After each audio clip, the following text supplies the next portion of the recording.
Katie, we're sorry. Okay, all right, welcome everyone to our Borough Council working session, November 5th, 2025. Let's get started, start with old business, Reese Run Road, request for sidewalk. This is topic. Yeah, Okay. you're just gonna start. Yeah, of course. So we have residents at Reef Run Road, reach out about connectivity between an existing sidewalk, from one community to the next. There's currently a berm and a sloped hillside, that makes, pedestrian traffic difficult. They requested that we look into this and a possible crosswalk. I met with, Sean and, LSSE and asked them to put together a quote if we were to do this right, to do this, in a way that would stay in perpetuity. And they gave us a quote, which was $124,000 to do this appropriately. That includes permitting, concrete, mobilization, all the earthwork that needs to take place. The slopes are big enough that we believe that you'd have to grade back out of the right of way into properties yards. So we would have to have approval by the resident to do so. Even if we didn't do full concrete and just tried to level it, the grading still is too steep that we would still have to have residential approval to do. And so the next step is how council kind of wants to proceed with this, or if they choose to proceed with this. I was not understanding that we were looking into doing a sidewalk. I thought that was kind of non-starter with the residents. Yeah, so if it's in the right of way, it wouldn't matter, right? Then in who's theory. responsible for that? The resident. As I Did said, we just impose that upon them? you can, yes. It's our right of way. And so that would be the fix if we chose to go that route. Otherwise, anything else would have to be working with them. And the last time there was communication with them, they were not interested. They were not interested in a sidewalk, They don't want to maintain anything. but were they open to grading work? Yep. That I'm was just trying to get, presented to them. we haven't talked to them yet. And we want to know if council wants to proceed with this. Wait, you haven't talked to them at all, or you have? Not for this. We did for the tree removal, got their approval, but not to grade up their yard. We didn't have, Okay, I thought you had asked them about a sidewalk and they said they were interested. the last time in 2022, when we addressed this last time, we didn't do anything. And so, now does council wants to move forward with this, and then the next step would be, I'd reach out to the residents and see, they're willing to play ball, and then if yes, what extent we want to try to do something. What are we talking about? Just the green and Green. that sidewalk. I was hoping Sean was here, he was supposed to give me a price for both.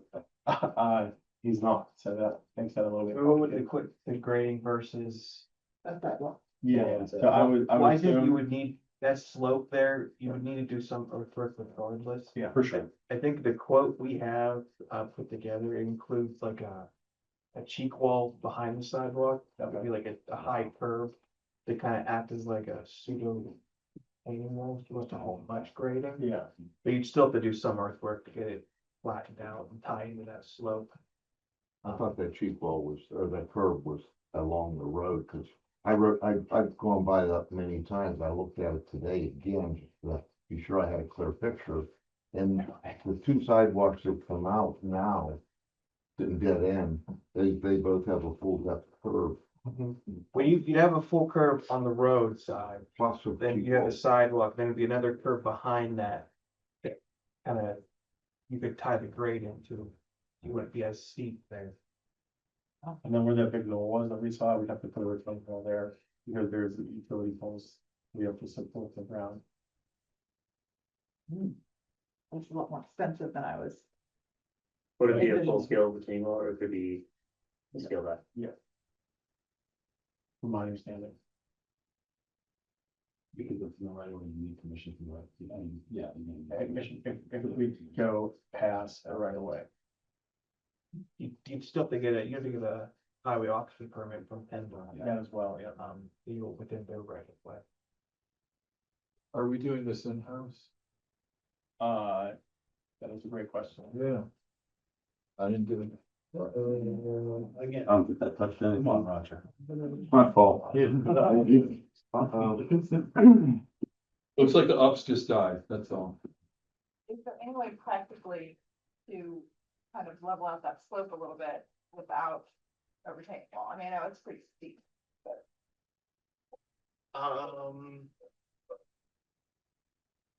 Let me look at the grade. I think probably for the first section where it comes off of. Yeah, because it kind of kicks out. There you probably need some type of retaining wall. Okay. Once you get closer to the next side street, the other side of the connection, it's not as steep. But you still have to cut a flat area, right? But you need to get, a pretty flat area, you do 2% from your sidewalk. Okay. You need to 88 on it. So I think you'd still need to grade and whether how much would depend on what the grades look like. Okay. Put all up to speed. So screening. So we're saying you're putting it in-house, or we're not there yet? I don't know that the slopes. I guess it will depend. Okay, fair enough.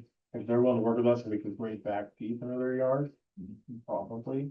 If not, and we're gonna still try to do it, then I don't think we could do it. Plus, very not everybody does it, so.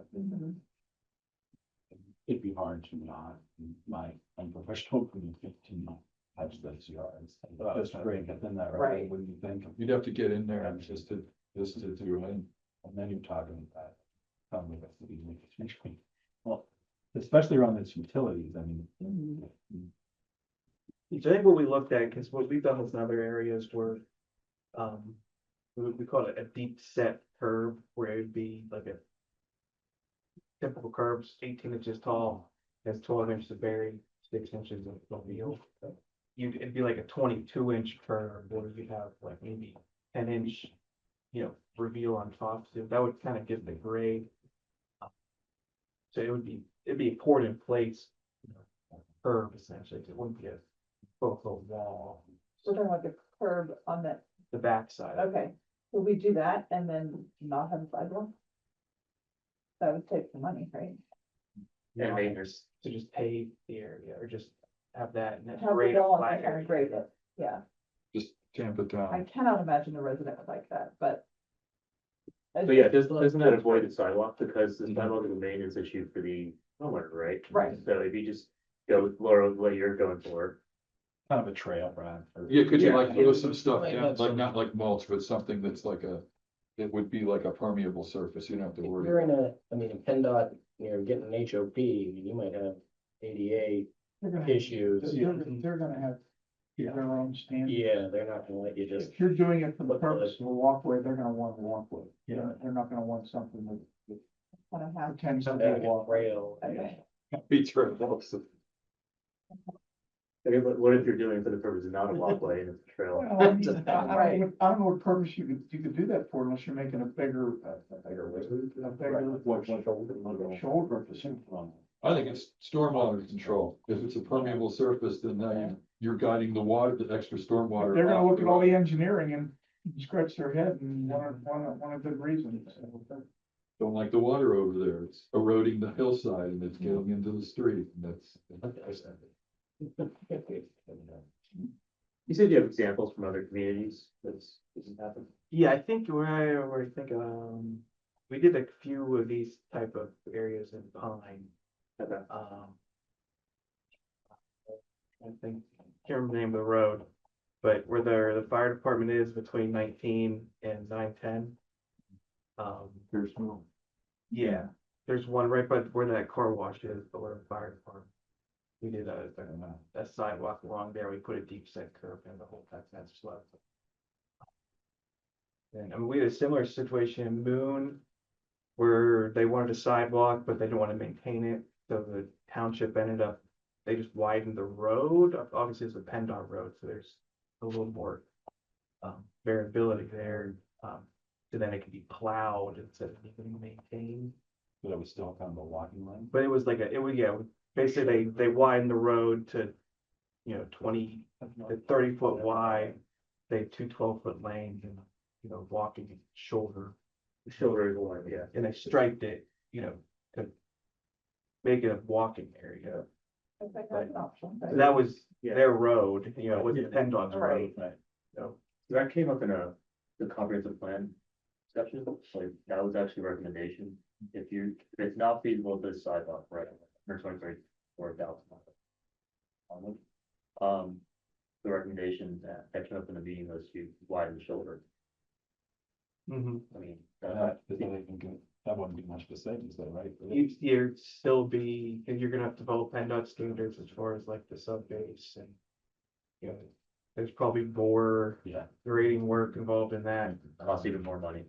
Yeah, they At least only with- would, yeah, you know, really cover the, I think, issues. Yeah, 'cause at least with the sidewalk, you have, the curb, the sidewalk, and then that wall behind, so you're making up a lot of grade, whereas if you pave a shoulder in there. It's at the same level of the road, so the grade you have to make up is a lot more a lot more greater at that Yeah, point. but utilities, I think there's a hydrant there too, so. Somewhere Yeah. closer to the existing sidewalk, maybe? It's down at the end. Pulls up on top of it. Yeah. You're saying there's no cheap way to do this? Yeah. Okay.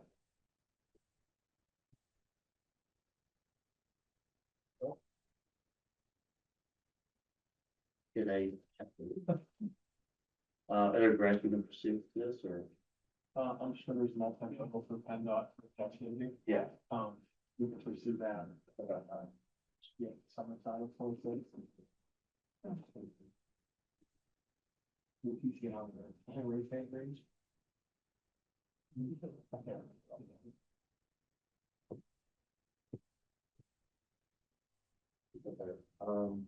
Well, You guys think? if we're looking at the options, I mean, would we rather just, depending on funding, if we could get a grant, just do the whole thing? Like the retaining wall and the pump, the sidewalk, the curb. I mean, I don't know that there's, talking through the other options, I don't know if there's another way to do it. It's, that's going to serve the purpose that we're trying to serve, which is safe walkway. I don't know that we've ever, at least since I've been around, imposed the sidewalk on residents. But that'll be an interesting. Also not ideal. That's what charging for it. Didn't hear really, but. We don't get that far. Okay, so if we're gonna pursue grant, can I do the properly? Yep. And, will not, okay. Is that the wall and sidewalk, or is that the wall? Thanks for that, Chris. Yeah, it was 125 would include permitting, engineering. Then there's also contingency, the construction value was 100,000. 25%, 25% contingency on tax on top, not include permitting, so. By the time you get this done, you probably. The grant, grant funding. You think that 25% would cover if it's starting and we're selling for construction? Yeah. Yeah, because you'd have to get a full survey done, but it could be up to for the permit, but it can depend on, but it'd probably be a good candidate for, you know, a multimodal grant. Okay. Are there any communities that you, like, you mentioned Pine, like I'm familiar with the sidewalk, you just mentioned the car wash. Are there any, like, state roads where you've done that type of thing, but the curb, the mini retaining wall, the retaining wall? Well, that was a long state road as well there. No, I didn't say road, but do you have anywhere it's not an actual sidewalk, Where it was a paved area. or, like, non-impervious space? Not that I can think of the top of my head. We're in PennDOT's right away. We can just those like that. Then, okay, so 10 out of those, okay. Yeah, because usually if you're dealing with PennDOT, they'll make you put what they call a barrier curbing, which would be like an 8-inch high curb. Yeah. With a protect for pedestrian protection. Yeah, I can't think of any impervious walkways we've done, and PennDOT's right away. If we're seriously considering this whole project, we should talk to the homeowners then, just even before we get moving, just to let them know this is a possibility, right? Because we'll have time to finish grant in the summer of 26. And if they'd say absolutely not, then they're part of it. What's next? You have to cross that bridge. Okay. Is there a sidewalk fund? There's stuck in there normally. I think I remember how it, okay. Or a few steps to that. Yeah. Okay, all right, so next steps here are, that's. I'll reach out to the resident, just to reach out on what grants will be available in 2026. We'll go from there. And do we have this estimate, 125K? I get. Yes. Okay. Okay, we'll see if they respond. Okay. We'll go from there. Is there anything else we need to be aware of in this? Not that I know. Okay. All right, Apartment Farms, financial security? I could take that one, as council knows, the Apartment Farms development, approximately 2014, when it began, during the pandemic, we did have litigation regarding the improvements. Through that litigation, there was a settlement agreement a year or so ago. Now, just last month, we were getting the deeds of dedication to dedicate the roadways to the borough were accepted. It did go out of our normal process with the final inspections, bringing it up to, municipal standards, sealing any cracks, making any repairs, putting a maintenance agreement in place for 18 months, adopting the ordinance, et cetera, et cetera. As part of the settlement agreement, the borough had seized the financial security that was remaining at the end of the project, which was about $45,000 or so. Okay. That was part of it. Part of the settlement is the borough got to keep that. Insurance company refunded or repaid the developer for that. So we've had some discussions as we're, getting ready to take over these roads through the deed of dedication. Gary's not here. He's been doing some drive-throughs. We know there's always been issues with the sidewalks and the spalling, which was what led to part the litigation and other areas. We did just get a right to know request in the last 2 weeks or so from the HOA president asking for original approved plans showing what is common space, what is supposed to be maintained by the HOA. We're processing that. We haven't fulfilled that yet. So there's sort of a question of what do we do with the financial security that we seized? Is it something to task Gary with? If Sean was involved as well in terms of seeing what's there that needs to be done. There are not major missing sections or another pond that needs to be put in, but 2014 to now, and there were issues with cracked curbs. If the roads were crack sealed, and obviously the issues with the sidewalks are out there. Weren't there some separation issues too, you think? No, they haven't been addressed yet, but we need to replace some C caps and some catch basins. Yeah, those types of other things. So in the heard, 125,000 for one section of sidewalk. This will not go to replace sidewalk for the house. Consider what to do with this. We are in this unprecedented area where we don't have $45,000 from a developer at the end of the project, and they have done some of those final touch-ups. But we want to just put it on for council to start thinking about it, not a decision that needs to be made right now or something that we need to put on the agenda for an action, but it is out of our normal process. Open to other ideas or suggestions. We have not had discussions with the homeowners association. Really might have been some previously when the litigation sort of first started and notices were popping up in the community. So that's another consideration of after meeting with them to either hand over the right to know request documents and sit down and talk them through a little bit differently than just sending them over and saying this is responsive to your request. So we do have those issues or those options as we're going through it. And we did get, because there were some errors in the legal description, we have not recorded the deeds of dedication yet. We did get updated, legal descriptions from the developer. Sean is reviewing them to make sure they're okay and just be swapped into the final recorded deed of dedication for the 3 roads that are, Borough also has outstanding bills from the developer, 4,700 and some change for grading permits, and 12,900 and some change for winter maintenance service, so $17,689.36. Is there a limitations period clicking on this? Like I look at this date, it says, I've got November 10th, 2021. under the settlement agreement, they just. It's frozen? resolved it. No, I mean, it's just all, everything was resolved. It's gone. Okay. Claims for both. All right, okay. Yeah, and that was one of the other reasons, because they were not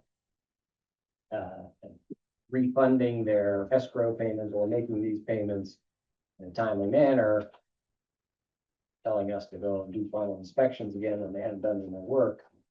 That was where we got in the litigation as to why should we keep sending borough engineer out to inspect things again when you're not, you know, increasing or refunding your escrow obligation. So Zach says, yes, a part of the consideration is the outstanding fees that are not the responsibility anymore of the developer.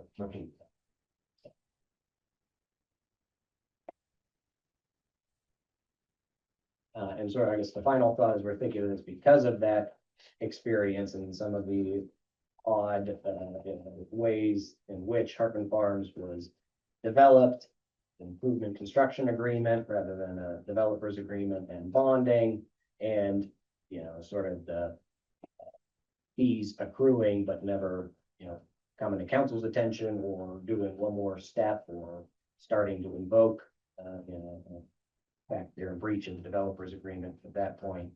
We have changed the practices, the policies, both to increase the financial security by 10%. We do often on an annual basis, and keep better tabs of where their escrow payments are going, and that doesn't get 3 years down the line and see if they have paid the last 2 years.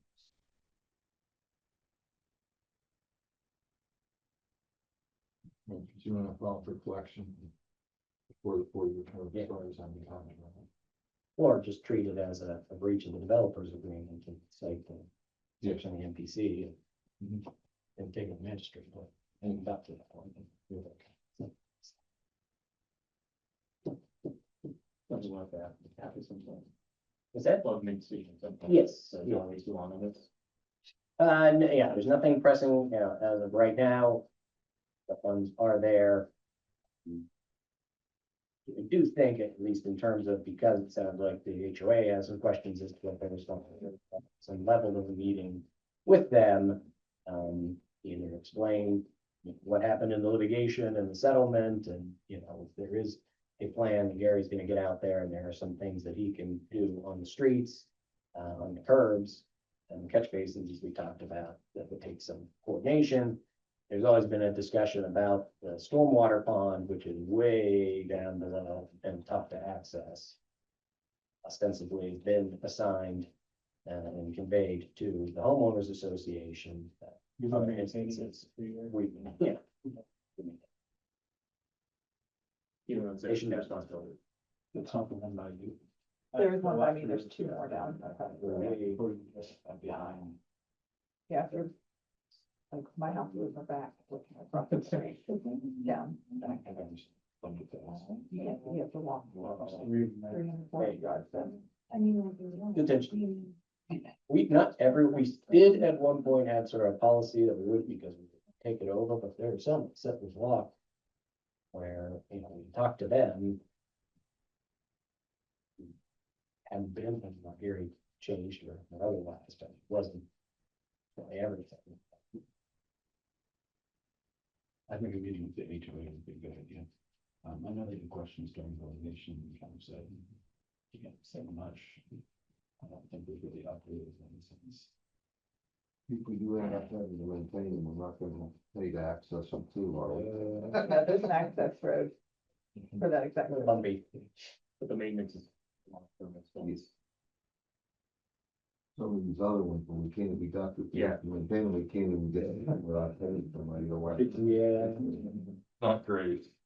I know we're avoiding that from this, going forward, but boy, some of those original 30-year-old developments. Come down the hill.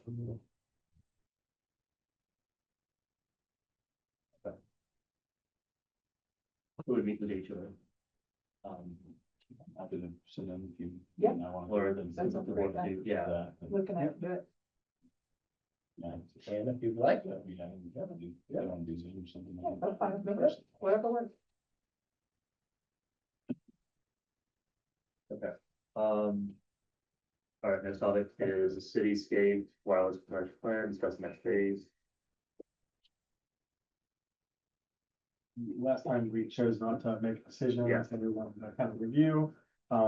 They have already supplied me with their draft master plan, which I forwarded along, or actually I put it in a short folder for you guys. And the attachments and. Yeah, for you to review. Next step is just for us kind of approving the finalization of that, finalize this document, and give us a presentation on the findings and recommendations.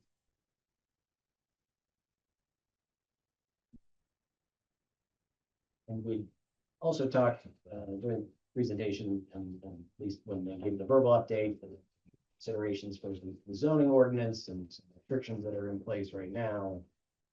We talked about having a land use committee meeting next week or so. Included in my report, I've just pulled out relevant sections of the update post Cohen Law Group. So We'll have to Discussion discussion that as purposes. well, yeah, it's all at once instead of piecemeal. Yeah, this is to like make a preference of multiple vendors in one town. Yeah. So having like multiple towers. Yeah, and other, yeah, at least in some of these identified areas. And did take a look through here, there's some recommendations at the end. Areas to look at. In terms of district, which are other types of dimensional restrictions and. Yeah. Coefficient. Please. and that will catch us up with the state requirements. So I know, we're already, I we're mean, already good on that. on the DAS in the right of way. The front, it was Okay. just on tower. All right, okay. I may sound like a broken record, but I'm just gonna say, Yep. literally all three bullet points, they have failed. Because each one. Radio coverage across the borough, they didn't address. Radio communication signal quality, they didn't address. And the final one, prioritized coverage improvements for first responder communications, they did not address. They're flat out just saying that the county's gonna take care of that without having any idea what the county's gonna do. To me, whatever portion of the fee that Travis and his firm took was a complete waste of money. I've said to him multiple times that the number that uses 98% coverage is a countywide number. It's not a borough-wide number. The borough is smaller than 2% of the county, so they could just write us off and do absolutely nothing. And still get the 98%. And still get to 98%. Yeah. So that, whatever we think about the rest of the cityscape proposal and plan, they did absolutely nothing in terms of first responder communications. And the first responder stuff would be the communication stuff would share. It'd be co-located with whatever towers go up, is that? It could, but that's a allergy to county emergency services. So we could, whether or not this thing recommends anything at all, we could be stuck holding the bag anyway, because the county's gonna do what the county's gonna do. Yeah. So it would have been fair, as far as proposal is concerned, say, we really can't help you with the with They the could have first said that early responder on. stuff. So we're not gonna charge you for that, we're just gonna help you with fixing your self-service problem. I understand what you're saying. Yeah. So it's a fair point to take off. Yeah, I don't know. Get our service on Much, but Well, it's just a complete drop in the ball on that aspect. we could say they didn't meet deliverable. Right? So, In my opinion, they did not. I mean, look at all three of these bullet points. I think we'll write it up. I mean, it's fine. I mean, we just need to decide if we're gonna approve them to come back with a finalized report now. and propose it, and then when they propose it and they don't meet the requirements we ask for, then we think, you know, take that, we can mock up. Refund. Refund them. It actually makes things around, so they're going to attempt to provide us with the next deliverable if we authorize it. We look at the deliverable and say that, you're missing a typo. We're gonna have to do something. Something about it, I think, I mean, Yeah. we paid it. And that was a key point, I think, just to. To be clear, we're on 9, We're, I mean, of their table, of their phases. Yeah, we jumped around a little bit, right? We wanted them to get Yeah, the survey right. and then come back to us, yeah, That's 10A. yeah. We're at 9, Yeah. there are the draft wireless master plan. And the final one would be the final wireless community master plan report. I cannot imagine what information we're gonna draw from that we don't already have. So I think we should seriously consider maybe not moving to that step, especially since it's $10,000. If after having looked at this thoroughly and considering our options, we feel like we need a final plan from them, maybe, but I think we need to seriously consider whether we actually need that. I think we have pretty much everything summarized already. The second draft, right, what are they gonna do different? It's worth $10,000. I think is a big question. Yeah, great, and, I think from the beginning, and, actually, when we first, and they try to pay this and the cityscape, and, I think, I have really huge, thought about this, and, so I right now I agree with you guys, but I don't think that, they can provide a really, meaningful, and the information to us. So it seems to be like a kind of like waste of money. So far. I mean, I think we've got a lot of information from them, and we have their recommendations now. I can't imagine what would be in a final draft that's worth $10,000. It's not already in this draft.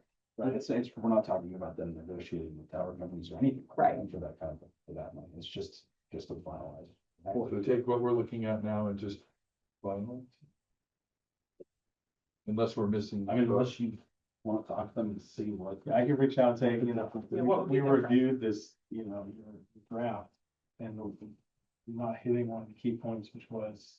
Here's the key points. All of them, yeah, it's part of all of the three. But even if they had, Right. what else What's the is difference gonna be between in the next draft and the report final? that's worth $10,000? This, I mean, if they're just summarizing this information we already have, I'll do that for you for $5. We don't need to. Agreed. But with them supplying this out. They in theory shouldn't have given us this probably, but That may be before- the right. That Before- part of that maybe. This should have been this is. Yeah. This was a rough draft for us to review, make any edits and then kind of finalize, right? I got it. They sent it to us before we ever approved this next step. Oh, that's different right now. You're saying this is the final wireless communication? I guess, master plan? I guess it's yes, right? Yeah. Because we never told them that we approved it last meeting, we told them we're gonna talk about the next meeting. And then I got an email for Friday last week and said, hey, here's a rough draft. You know, Well, in the planning, if you're looking at their table of phases. Yeah. The green one, planning scenario and, development, the conceptual planning scenarios, which is kind of what she went over last time. And then this would be 9. Draft wireless master plan, right? And then there's another one that's final, master plan report. So, I mean, it's worth asking them what this is, but Okay. All right, if this is a, I mean, it says borough-wide wireless communications master plan, so. I don't think it's gonna change much, whether they're gonna argue that we owe them some portion of $10,000 because they provided it already. I mean, if we come back and say, hey, you know, you didn't meet these criteria, right? And then they'll go, okay, we'll amend or here's the draft, they'll add it to their final. And then, I guess they're okay. I guess find out. Actually, we can get out of it because we made it multi-stage. Right. So from our perspective, and we did it on purpose. Yeah. And they were fully aware of that. Yeah, I kind of feel like we should point out the deficiencies in the loopholes. I mean, we've It done has it different- before and they're not really, I don't expect them to do anything else. I swear I heard Luke say the same thing 3 times. Yeah. In the last, it was the 3rd time that he said it. First, he corrected him the first time he talked about what he was doing, what the scope of it was. Yeah, I mean, they said that the county was going to buy his radios, which is not. Yeah. Which is the, he has our file. Yeah, they've said he's been off base the entire time. I don't have any issues with Susan, but whatever the name of that subcontractor is. Federal engineer. They put a little effort into it. Then we can stop, then we can stop. I agree. I missed it. No. Well, we already have the recommended sites, which is what we were Right. Yeah, kind of driving at, so. Yes. So then we need, That's better. we need to, we'll have our thing and we'll work on the zoning for this thing, so that they're receptive to those recommendations, and then we have to figure out how or why any of the cell service providers would show up and put towers wherever they, are recommended, so, Or any infrastructure, not just that. if anything, yeah, whatever it is, yeah. The power for them and all that. Yeah, because Zach, you're gonna notify Susan in writing. Yes, I will contact her in the morning, say that, we reviewed the draft, and that the 3 primary bullet points, we have like they've met. The radio portion or the first responder communication based on the report. And want to know what's gonna be different between this second draft or this draft and what we're gonna get finalized, because council did not approve it based on what was supplied. And if they feel otherwise, they can cite exactly where they were short. Yeah. We're happy to look at it. Yep. Okay. All right, is everyone okay with that? Yeah. Rich? Okay, under new business, Max, anything? Is there anything with the regular agenda? Sure, we do have a public hearing, not really a revised or modified, but an expansion of a conditional use on their property, Hope Haven, down the road or so, is expanding, came in front of the planning commission. Got a positive recommendation. Give any previews or anything to talk about on that one? I think they got all the stuff that was necessary for that, so, I'm just pretty happy with that. Or yeah, if we're bringing visual aids or the emu into I was hoping for a llama. Llamas, yeah, It's just fit. just really just an expansion. I know, Right, that- property over. Next question. I think she has 6 or 7 acres now, and this other acreage is like 14, so she's just out of room. I think that other one that I recognize that name, didn't they have a conditional use for chickens? Yes. Give that up, or is that part of the? Probably go hand in hand. Roaming chickens with.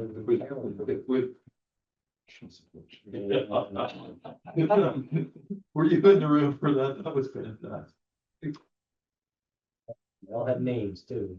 They always do. The other one, just of note, instrument for declaration of restrictions and covenants. These are part of the MS4 program, based on the change of the detention facility into the infiltration facility of Matterhorn. So that last thing, to put that in the chain of title and acknowledge that it's there, we have access, everything else. DEP is requiring us to get these signed by the residents. We've got 1, I have 3 more to come. 3 more to go. I have 2 meetings on Friday. We're hoping to get those one signed. Yeah. And then the last resident won't respond to me, so I gotta start hunting that. And I hate the name of these things, like, I don't know why, but we had this fight, back when we did Old Orchard, and we put the green garden in, and they made us do one with, the borough or the borough. So, like, why is it called instrument of declaration of restrictions and covenants, not sound scary, when we use just stormwater operation and maintenance agreement. Makes sense, but yeah, I don't run DEPs. Got that one, and then looks like we've got a Deerfield Estates inspection coming up as they are moving on. We will might have one other agenda item that Tim and I guess we could talk about now. For that house on Broomfield Drive, the easement encroachment agreement, as we talked about before. They did sign the easement encroachment agreement. It's been recorded. They posted the $12,000. Paid the other, fees, but did take down the retaining wall as part of that structure that we put in place. They can request refund of the $3,000 holding. Tim has been out there, checked it out. 4,000. 4,000. I mean, I don't. Yeah, they have requested that. So It's fine, so. Yeah. They have 2 of the 3. for accounting purposes and just so we are keeping track of it, we would want to have a motion for council to acknowledge Tim's inspection and authorize the release of those funds back to the new property. We'll get that information together and put that on the agenda. Sounds like that worked out pretty good. We also had someone reach out today about another easement enforcement agreement for a fence for a property in the borough where we have an easement. I know last time we talked about trying to set like a procedure of exactly how we're gonna handle these. This one isn't already built and now we're retroacting, but we're requesting it ahead of time. And so clarification on how you want us to handle that would be appreciated. What we're gonna talk about. And now we got that other one, as well. And yes, so as part of the one in Brimfield Drive, and when everything was signed, sealed, and delivered, we contacted that she had been in touch with the homeowners association that owns open space adjacent to her property, and that she would like to extend her fence onto the HOA common ground, open property in the back of hers along the drainage easement. So not only would it be on somebody else's property, it would also be on drainage easement as well back there. And pushing them back and forth, tried to tell them that sounds a little bit of a hard sell, but if you want to bring it up, they wanted action last month, but we said, well, we need time to A, make sure everything is done here, and B, had a couple questions. Is the HOA really on board with this? Do you need to, pull and get all the residents, because it's an encroachment on property, do they have to approve? The responses we got, that their declarations have expired and haven't been renewed, so they don't have other types of restrictions that are in place. And that the HOA board was okay with this and would be willing to sign whatever was needed. Initially, they thought, well, we could just amend the one we already signed. And that's with one property owner. This would be a second one with another property owner. And we do have issues. Tim and I have talked just about fences in general, getting off of properties and into somebody else's property. Have them get the permit as well, maintenance, and things of that nature. So I just think there's a lot of variables there that, we're not willing to deal with if something goes awry. It's not really, the ball's not in our court, and, you're making somebody responsible for a piece of for a structure and somebody else's piece of land. It sounds really wrong and different level. I don't think we want to endorse this plan. I mean, if the HOA wants to get. It's that same It's the wrong applicant, right? Yeah, and I think we did hear from different, you said maybe this is a bridge too far for council. It's a bridge too far for me. Sure. Yeah, I would be a no on that. I think the HOA would have to request the permission to put the fence on their property. On their own property. It should go with them, not with an abutting property owner. So, the HOA is willing to do that. I think we should take it into consideration, but if they're not. And I don't think they do. would Do we want, it's private property issues, but. Well, It's weird, if the HOA. Adverse possession, and what if somebody breaks their ankle? Well, yeah, they're abrogating their responsibility for, I think this is common ground, isn't it? Wasn't it Something. filed as common ground or something? I don't think you just decide, let's not dealing with this anymore. It's And not that. we've had experience in Marshall, particularly a lot of plans there where people without even maybe realizing, or It's always hockey players for some reason. You know, pulling the fence in that goes into the common grounds and then enforcement action. Hitting an easement that like the township's involved in, but you know, essentially putting the structure in on an open space. And not really open anymore. This is bad. I would say it's a definite no. I just don't. If we had had this there's- history with this property Yeah. already, would we be considering this, or we just have fatigue dealing with this? Good question. Yeah. Like if it was just some random property elsewhere. in the borough, Right, would you be if this okay? is a fresh request, I just don't like the idea of stretching that far. but is that really an rules. issue for us, or is that an issue among those two property owners? Well, if it's coming to us, it must be an issue. for Well, us, the other Well, thing we have too to is, approve it because of the, is this land, easement, Yeah, right? it would be on our easement. There's in my report, there's a drawing that just shows it sort of extending more into that. Well, we don't have the full survey of the other property, just sort of extend the line. I'm not necessarily advocating for it, I'm just Right. saying we should look at it through a fresh lens, not, the other because we've problem already with gone this, so this is vacant land. And a fence is an accessory use. You can't have an accessory use on a property that doesn't have a principal use. It's just restrict. Well, what is the goal of putting the fence? To prevent other people from getting through the fence? What kind of I fence? think just to make it- whatever it is. Yeah. Yeah, they want, she wants more yard for her dogs, and she says she's gonna have to maintain them anyhow because no one else would cut the grass over there. Well, but there's nothing in writing about that. Again, That's not a deal. that's Is the other, not is the other in agreement? Yeah. Like, is there? It sounded like at least. I mean, a closing attorney who's been involved here, is a member of the board, he lives on that street, you know, as well. He, at least in email exchange, said that the HOA board was. Didn't care, but was somehow on board, but it doesn't really address sort of our concern. I think what they did was they got the majority of the people in the thing to sign off on it. There were several people who didn't want well, I'm sure. But is that even really our it, wouldn't issue? sign off on it. No, no. Should it be the property owner? Like, is the property owner involved at all? Like, The property owner is the HOA. HOA, the vacant property is HOA, HOA is. Yes. So. It's just getting approval to put a fence on easement, that's it, right? What more is there? Is there? And is so there more the complicated? structure on a property that doesn't have a principal use. What if the design of the HOA plan was having fence around? An open area? If an Yeah. HOA had an open area, they couldn't put a fence there without a. Not to enclose that Well, area. but if when they, you're if they had to use, I mean, I don't see why they would have to do that. Now, there are fences around detention ponds, but the detention ponds to use Just use that fence. and not the fence, fences. Okay, but what about these random neighborhoods like Marshall that have like these chicken fences, not chicken fence, but split rail. it's the. Yeah, that's It's the law, right? Not just the- Like going around the neighborhood, like. I don't know, I've just, I've noticed that, it's not intended use, but. So I think your question, if it was fresh, if Tim came and said there's no primary use, and said no. I mean, I don't know. I just think that there's a lot of unknowns here and, this is gonna drag us someplace where we may not want to be.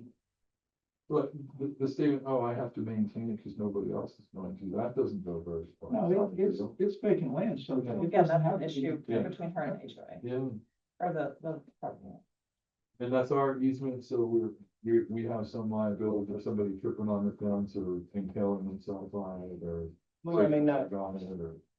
and no, I mean, it's an easement, we're not, Oh. yeah, I mean, it's a drainage line, like, if something happens with the drainage line, you gotta get in and fix it, and that's why we have the easement encroachment agreements in place, so they know, we just tell them to move it, if it's an emergency, move it, they're not gonna come back. It's not gonna get, you know, obviously, they can't do adverse possession against us, Well, no. this one entity, but And this fence not on their property, continuing into our right away, right? So it's just more in our. Yeah, right yeah. of way. It should be a hard bad.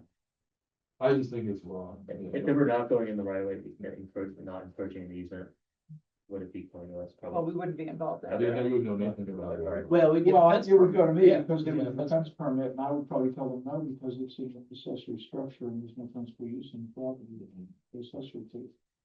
Unless they have a reason to, I mean, if they were, There's you not know, right of way. But Extending so further there's into the way. a black letter reason why the answer is Deer no. fence or something. That's what I'm hearing. yeah, the reason is that there's no principal use there. It would be like somebody wanting to build a garage on a vacant lot, or preferring because they live beside it on a developed lot. And they own both lots. They can't do that because there's no principal use on the undeveloped lot. They would combine a lot. Together make it one Well, lot. that's like then telling you do it. Yeah, go get a surveyor and do a lot line revision. Yeah. Just had that Sure. conversation with the resident today. Yeah, that's all. I mean. Okay, it doesn't sound like anyone's in favor. of it. No. Okay, I just found you don't own the property and System. don't exactly use, I like Eastman, it's like the Wake template. Something in them. Don't have a principal use and you can't have a accessory use on. I'll just tell them no. No, it's fine. Well, You need that much room for the dog, should have bought a bigger lot. Yeah, right. Or plot that. Smaller dogs. what's the horse, a small horse if I wrote all the way. Yeah. Yeah, anything else on the agenda? Right. Okay, report from staff, engineer, solicitor, that's all the first. You have my written report. We talked about land use committee coming up. Any questions? Couple quick items, and the only reason I'm reporting them and not Zach is because I started the process. It has to do with the Eight Hills Park, grant funding. First of all, we've received all of our, certified payrolls from, independent engineering, so we are applying now for our $215,000 grant reimbursement from DETF. Secondly, we are going to request a 6-month extension from GCNR. Our grant expires the end of this year. And we did state in our grant application that there would be some work we'd be doing ourselves. And there still is some work that has to be done at Acorn. The work, all the things DCNR is paying for are done. But we still have to do the trails on the far side of Little Swiftly Creek. The observation decks, some benches, some signage. And quite a bit of planting we have to do. So it shouldn't be a problem, but I have a letter here that for you to sign, asking for that 6-month extension. I already reached out to DCNR and they're aware of this stuff. We will be able to request majority of that grant this year. But 10% they will hold until we close the grant out, which will be the next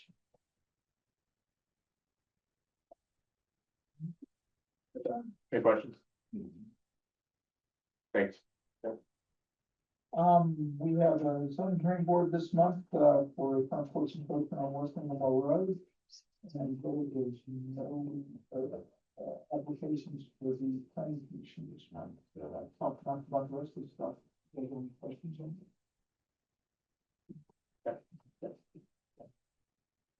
it? You have my report. Santa registration opened today for residents. So, and that is like 40% full already. So if you have friends or family who need to get in, please encourage them to do so quickly. Outside of that, I have nothing new. Yay, fun.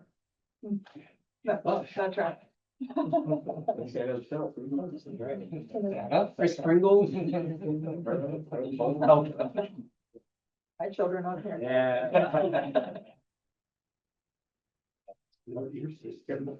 Yeah, second.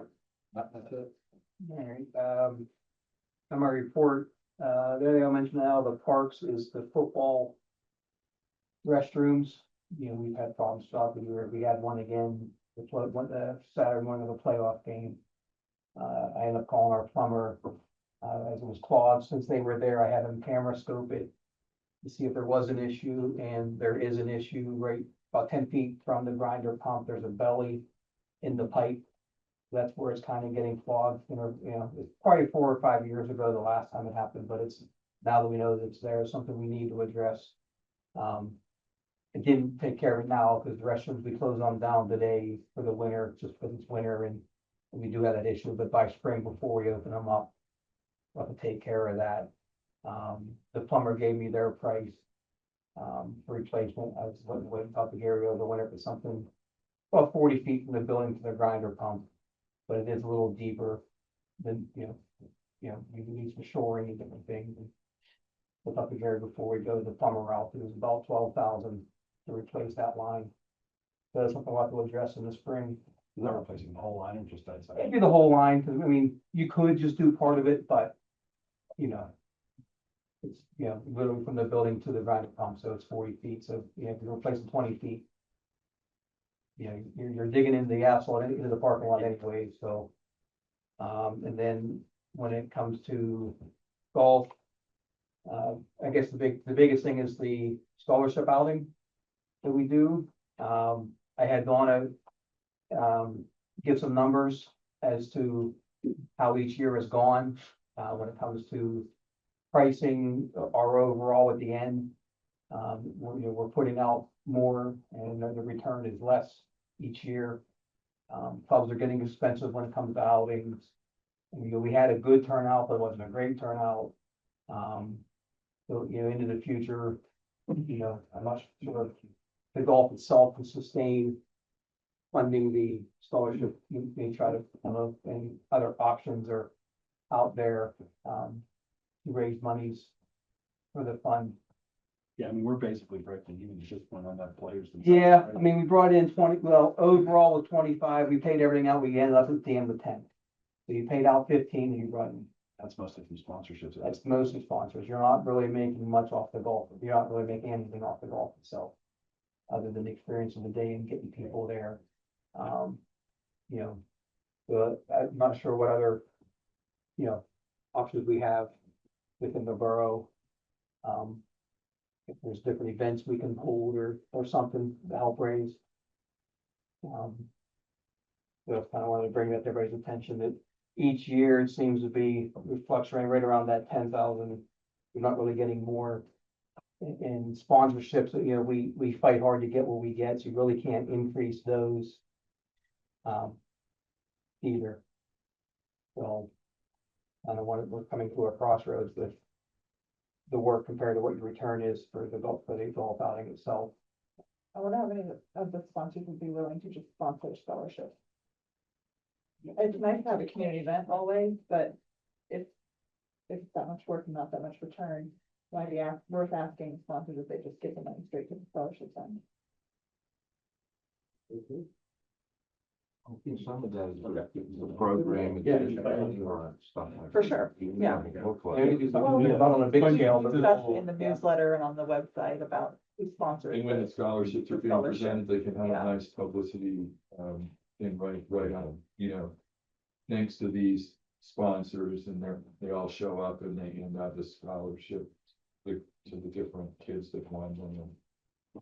We don't think about it. Also getting exposure for the gift, I think that's important. there's things you could probably do like on a smaller scale. The Northfield boosters, just the last two or 3 years, at the end of the season, they call it like a 2-club challenge. So it's something different, people, and they get sponsors that way. It's much smaller scale, but their output isn't nearly as much, so the return is more. You could try to look at a different option rather than, this big, day. Like a fun evening of some kind to make it, that we can bring everybody out on a Saturday or something like that. Might be a Pretty good option. You feel like Cranberry Highlands is working with you on the price too? They are. They're doing the best they can. Yeah, it's an 18, yes, they are. I mean, because, Lunch and. yeah, I mean, Yeah. they're, I don't want to say that, they're the cheapest, but for the quality we need, they're at a good rate, because everybody's much higher. Shannon's much higher, Diamond Run's much higher. Yeah. So you're just gonna go up from there. Yeah. So yeah, I mean, even Shannon last year, they won 180 a person, and we're only charging 150 a person for you. So you're losing $30 a person before we even start. Raising it $200 a person isn't really, I don't think it's feasible. The problem is, even at your best, you're gonna put 36 people out there. We're bringing 80 to 90 on a big Yeah. course. We're not stretched out enough where you put 2 people per hole. You could probably, I think you can play with some ideas to make a smaller event work and maybe have a better margin. Like a spring and fall, do a couple of different events or something. Yeah, maybe Break a it up. supplement, If we could use our course for like the smaller things, like you said. We could try small. Yeah. Yeah. Yeah. Yeah, I mean, so, I mean, I don't know about this year, but, you know, Cranberry will have their final numbers out in January, saying, you know, out for the season, so we can, you know, we'll talk, we can book from there. If you wanna go that route, but we think going into the future here. You know, if you want some better, different ideas. Like, I don't know about for how it worked for the borough, like I know for organization idea, where we have a bingo that, you know, one Sunday afternoon, we'll bring in, you know, 8 to 10, you know. Bingos aren't really as time inclusive as an outing. Maybe we run into evening event. And you can raise like funds like that. Yeah. There's different out there's different ways. You can have the birthday bingo, there's cash bash type things, or there's different ways to comedy night, sometimes we'll, you know, bring in sponsorships or something.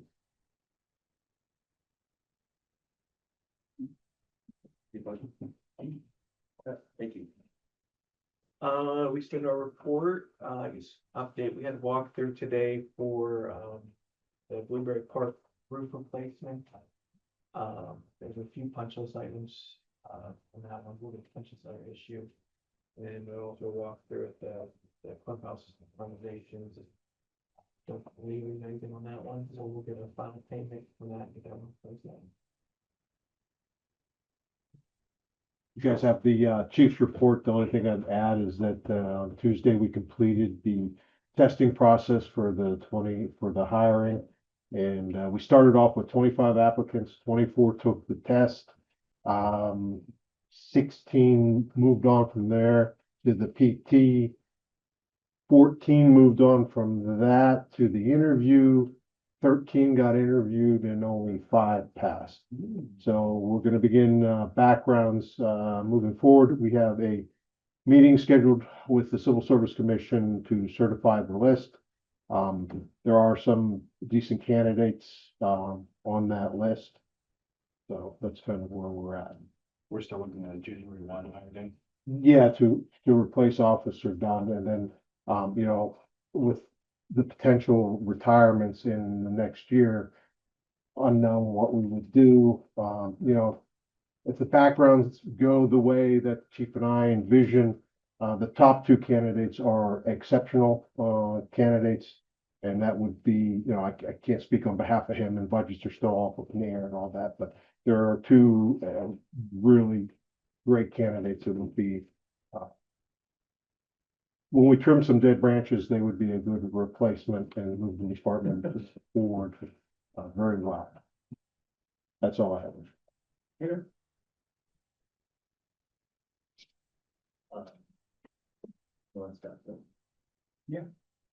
Everybody but read? Is there anything else? At least I shouldn't. Wait. I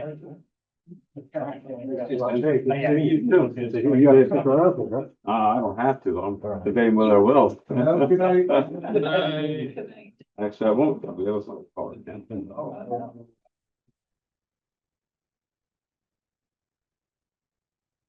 Okay.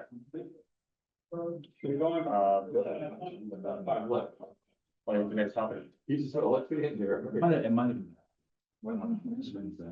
Oh, yeah, okay, that's fair. Well, you've been trying to see if the wireless. Me? Yeah. Oh, yeah. Yay. The list was in the packet of all of the vacancies. Notices were put up on the website, social media, that we're looking for applicants. I've had one inquiry, informed them of everything they have to do in advance. I got no response. Copy on that, came up from me, what you're running. Yeah. Yes. So I have heard, we sent letters as well to everybody that's up for reappointment. Out of everybody, I've heard from 4 people. Roy Oldham, obviously you received the email.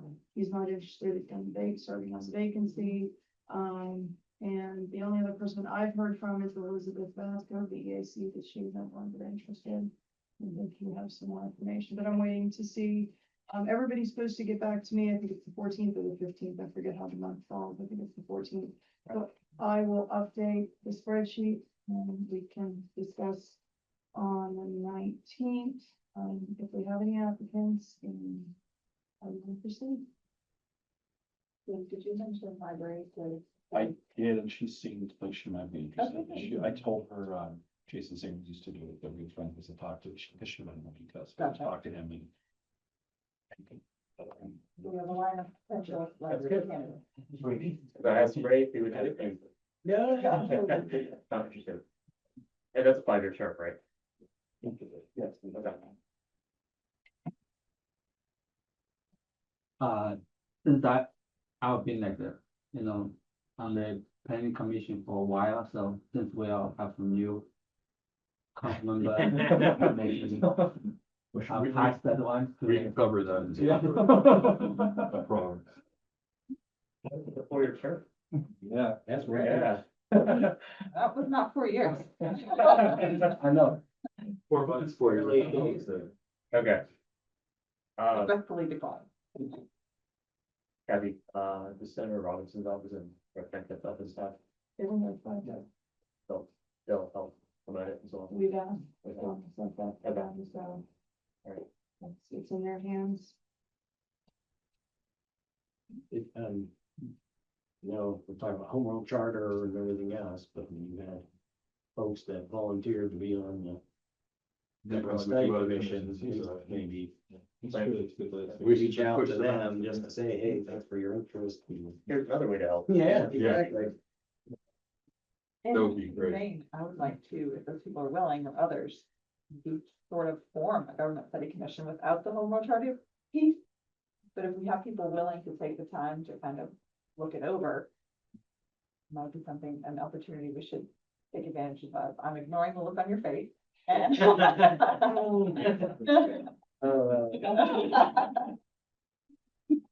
just something to think I about. think it's creative and Something- I would like to, I think it's. Just rename it like Borough Study Commission. Yeah, don't, we're talking, we're waiting for. No local government, This be the government. Yes. Board of. Commission of Government People. Study. That should do it. Yeah. Well, we have people who are already willing, right? And Yeah. it's always nice to get more citizen involvement, so. Plus it's a sweetener, they can have one of the other empty commissioners, mission spots somewhere.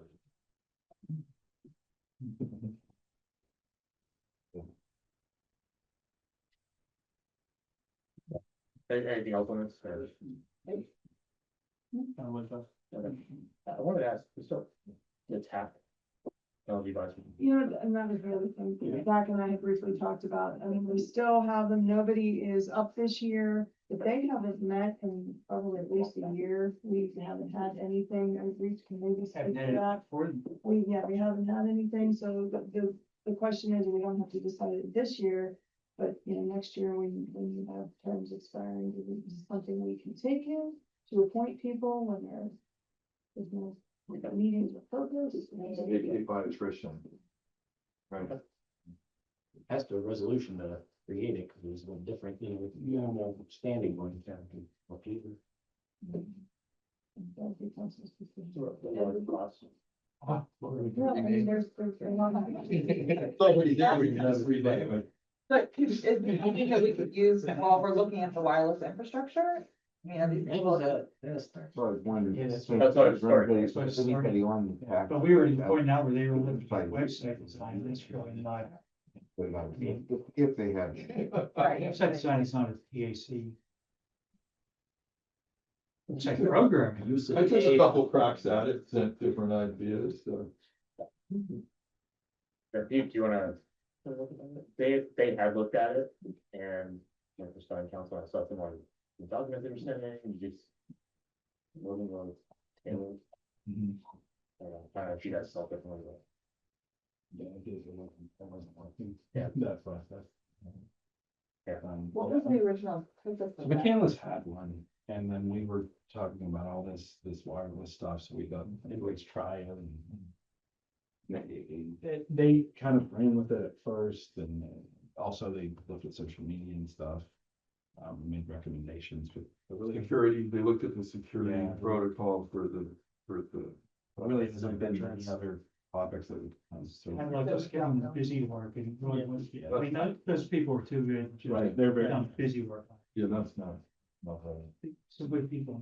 Do you think they could bring some insight to the wireless infrastructure that maybe some experience and knowledge that we don't have? That kind of thing? Let me interject something, I've been with Laura, but, this last weekend, Monday, Saturday or Sunday, I was driving somewhere up north, I was up past Portersville, and Bob Breck called me, things, and he wanted to talk about the sidewalk, and asked me if I saw it, and I said, yeah, it was in our packet, and we know what's going on. And then he asked me some questions about the wireless infrastructure. Apparently, he has, in his engineering career, a lot of personal experience with that. With, larger things where towers are sending stuff, longer distances. And so he asked me a little bit about what we were doing. So we're just trying to improve the coverage, and I didn't tell him anything that's, a secret. Yeah. But he said, well, I've done this and you can get this bandwidth, and again, I was driving, I wasn't taking any notes, but he did seem to have some, experience in it. And I don't know if we're talking about people volunteering to help something, whether council feels that it's worth discussing it with him or not, or letting him see where we're going and see if he had any. I hate to involve a citizen, but he actually was really interested in it, so. He does have deep experience with this, because he mentioned the PRT, that's who we have worked with for quite some time, and there are some towers in the cameras. Like, he mentioned McCann, it's right outside the borough. So one thing the wireless study doesn't be like worth the bullet point, the thing that's, but, didn't really account for towers outside, like, right? So a lot of missing on that. That's what he was kind of explaining to me, so he does have some knowledge about this, I did tell him we had an earlier study that, I forget the name of the firm that came in and did all the driving on the roads. And I said, they've determined where the. propagation points. The propagation study, yeah, and I told them that there was certain, they were going to fight, the signal strength, and there were pretty detailed information there, and then. My recollection is that was handed to Cityscape, so they're benefiting from that information. I don't think they did a field drive through the same. I think They did. actually, we told them when we had the propagation study, they're like, that's interesting, but we have to do something different. Right. We use GIS and a bunch of other stuff.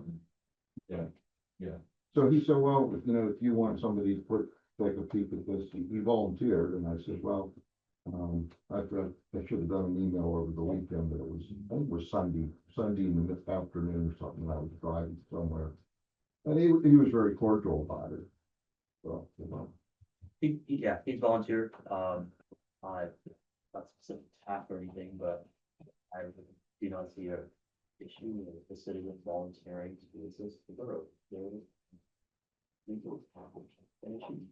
We'll just give them a copy of the draft report and say, We've had that happen before, where we've had engineers pop up who's looked at stuff, like, remember when we had, it was at Deerfield, the one where the guy came in, he was a traffic engineer, or was an engineer in general, and he was able to like shine a spotlight on issues that were dealing with the traffic study or lack thereof. right. He spent like 40 minutes with us.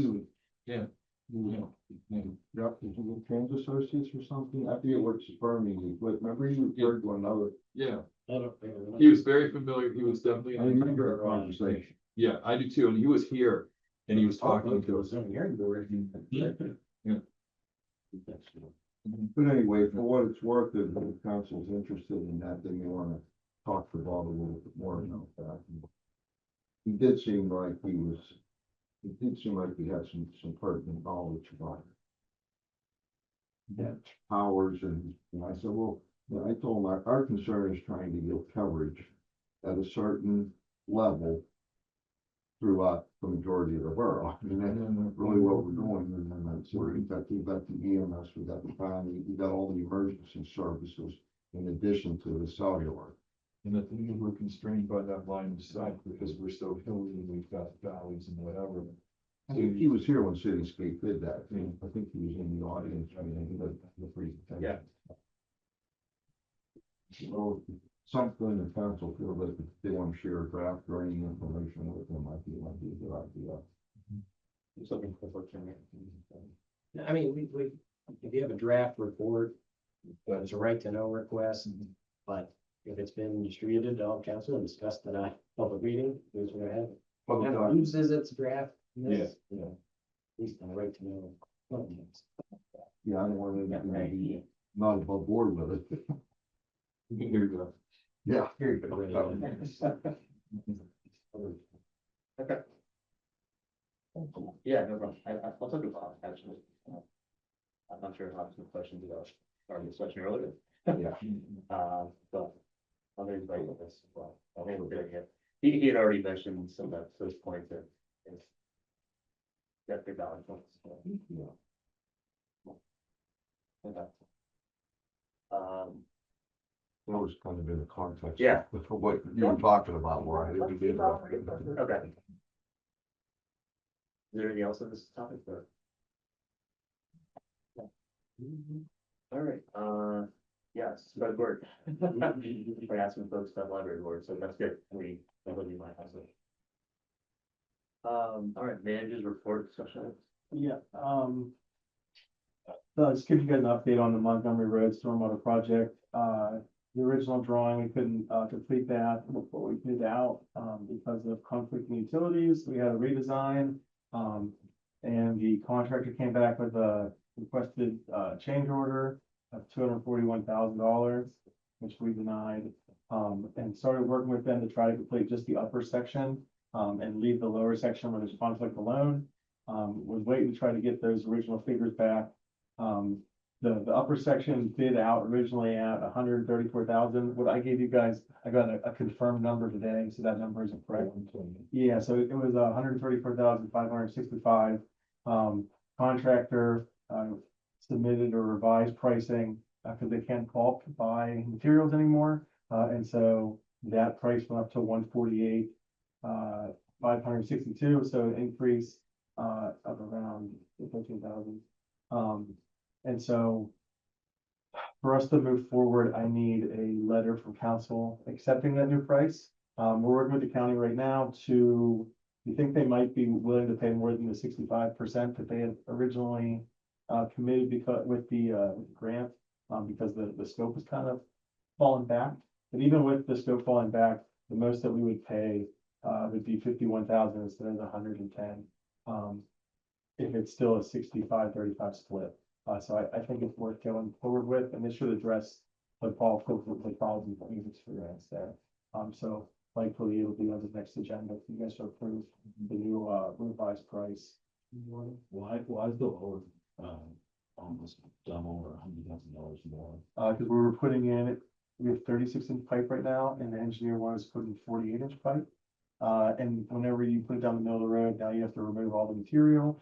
To get down there, you have to backfill based on our specs with gravel, pave, and then because of the middle of the road, it changes to manholes, which is going to get more expensive.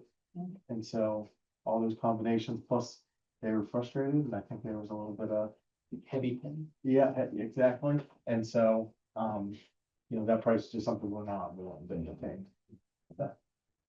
Bellwood Drive, we've got the 5 right of entry agreements with property owners. Right now, there's an outfall that goes into someone's backyard that's causing property damage to multiple houses. And this is something we've kind of talked about in the past, but we have all those agreements now. Public Works is set to start on that project, I think, right after chipping season. So we're going to be in as fast as we can, try to mitigate those problems. Do you have any questions about the report? No. Oh, Acorn. We set the bathrooms and we have some unexpected expenses that are coming along with that. So whenever we set the bathrooms, the vaults have to be at grade. They can't be underground because they'll have infiltration from groundwater into the vaults, filling them up faster. So once you set them at grade, then you put the building on top, there's a 6-inch rise from the concrete until the building, and which was not accounted for by anybody. Whenever we planned the sidewalk. And so now it's not ADA compliant, and we need to put in a ramp from the backside of the bathroom from the playground now in order to accomplish this. Does that ramp have to be concrete? Because I saw an example of one. True North Bakery. Mhm. And it is a metal ramp, it definitely is handicap accessible, it complies with all of the requirements, and it can't be as expensive as putting in a concrete. Well, we're gonna do the work ourselves. Oh, So, okay, so it doesn't matter. Yeah, so our own guys are kind of do it. The expense part is, we have to move the electrical utilities, because of where they're located. We didn't plan for this. So that'll be the thing we kind of gotta get into. I got the revised drawings today. We'll have to resubmit the revised drawings to, the conservation district, because we're disturbing earth again. So, that'll be, We're just sharing what? earth again, Oh, we're digging okay. again, which we should have been done digging. This project will not die. Yeah, yeah, pretty much. Matterhorn, we already touched about getting those last contracts, kind of finalized. Just a couple of last things, newly elected officials, in the past, we've always, done training classes for them. We're a community over 15,000 people, so the local government academy at $700 a person. I assume we want to continue that practice with our new Yeah. elected officials. I think everybody at this table is benefited from that help. Let's go do this, all right. Yeah, and then we had another resident reach out today about an easement agreement for putting a fence in our right of way for stormwater. We've kind of made that a practice that we've entertained now, and so I don't know if that's something we want to continue to do, or, and if we are going to continue to do that, how do you want us to handle it financially, right? Like, I know in the last one, we had them pay for all Max's fees. They paid for the permit fee, and then they gave us, was it the $12,000 for, what the max fine would be, but they're coming to us preemptively now. So you're saying let's reward them because instead of them begging for forgiveness, they're asking for permission. Correct, and so are we gonna continue to do these, right? The new property owner bought a house right next to the detention basin, and the stormwater easement there is huge because of that basin. So it's, how do we handle these now? Where is that for reference? It is, Did you put it in your report and I missed it? no, this was from today. Okay, 1706 Jasmine Court, okay, Full Ridge. yes. The NHL coaches. I just bought the place. I told you, it's always the hot. So we- Yeah. yeah. No, missed them. That's fine. So I just want a clarification, like, are we gonna entertain these, like preemptively, or is it we're only entertaining when they mess up? Well, I don't Like, think that- or like, how do we do this? Before, and it was, Yeah. I don't remember the other drainage easements, but the other one I consider, but they never signed was, sort of a secondary access to a pond, over on the states of Franklin, original Franklin Field, so. Because I didn't get a chance to use it. I just No, got yeah. it this afternoon. I mean, so, but we've done other sort of policies passed by resolutions or setting up. Here's what the considerations are, here's the process, fees or everything else, leaving a lot to discretion. Something along those lines, sort of talked about doing that. If we want something more formalized and something you just kind of hand to people or post on a webpage, it does become, you need to articulate really a reason why you're not gonna do it in one instance and have enough discretion in there about impacts to the borough, because something different, it's a big, part of the detention facility, not just the pipe that go into it. That can be a bit of a distinction, but if we had not done that first one over the secondary access, not had them post any type of bond or anything like that, but you could consider even for the folks that want to, if you do have to go in and rip it out. They called it $2,000 bond, the removal fee of what we would cost. Just to make it. Because you have the feature might cost more than $2,000. Yeah. Then shouldn't it be? I'm just. Oh, yeah. Okay. Spit on it. Throwing out numbers. I'm fine as long as we're protected with something like this. And I also can fully see that there should be a penalty attached because they didn't do anything. They came to us and said, can we work something out? So if working something out is they pay Max's fees, we're putting an agreement together, there's a bond that's posted. We know exactly what they're doing and they know that if we need to, we're gonna tear that one down to get to, the access that we need. I think it's logical. I don't know how everybody else feels about it. Yeah, I mean, right now, that if they come in and question, then just. He's gonna say, no. Yeah, because they submitted a permit, with it in the easement, they told them no, redesign it out of the easement, and they're like, well, what other options are there? Because, the easement's large in their backyard because the detention basin's there, even though it's not being used. So we need to make certain the potential for using it is there, but we also, yeah, exactly, yeah. I think that's an okay arrangement. Not having, it depends on the spot where they're actually likely to need to be removed at some point for access, or is it just? Yeah, if we ever have to redo the detention pond, yeah. But not just for regular maintenance access.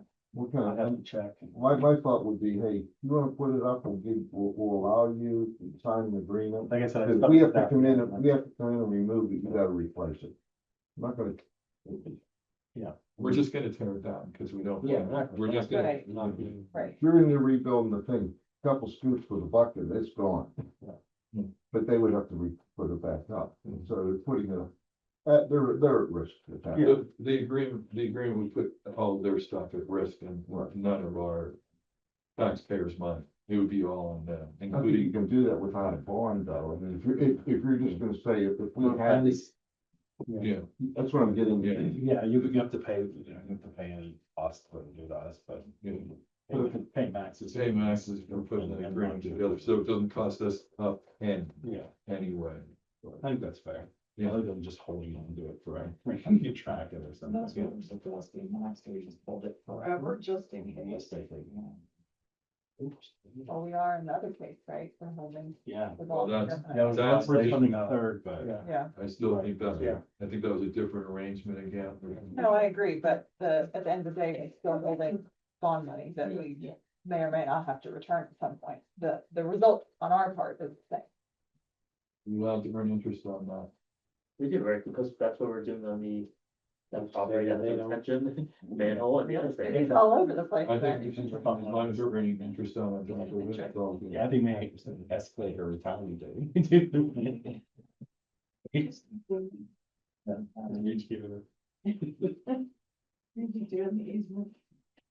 Or maybe you can have a right of reversion after it, and when nothing happens, we just keep it. The bond is kind of a headache for us, but does it also serve as a bit of a deterrent? It's really not. a headache. Okay, well, then I know the bond is not a headache. I think it may cost us, yeah, they have to be serious about this if they're gonna.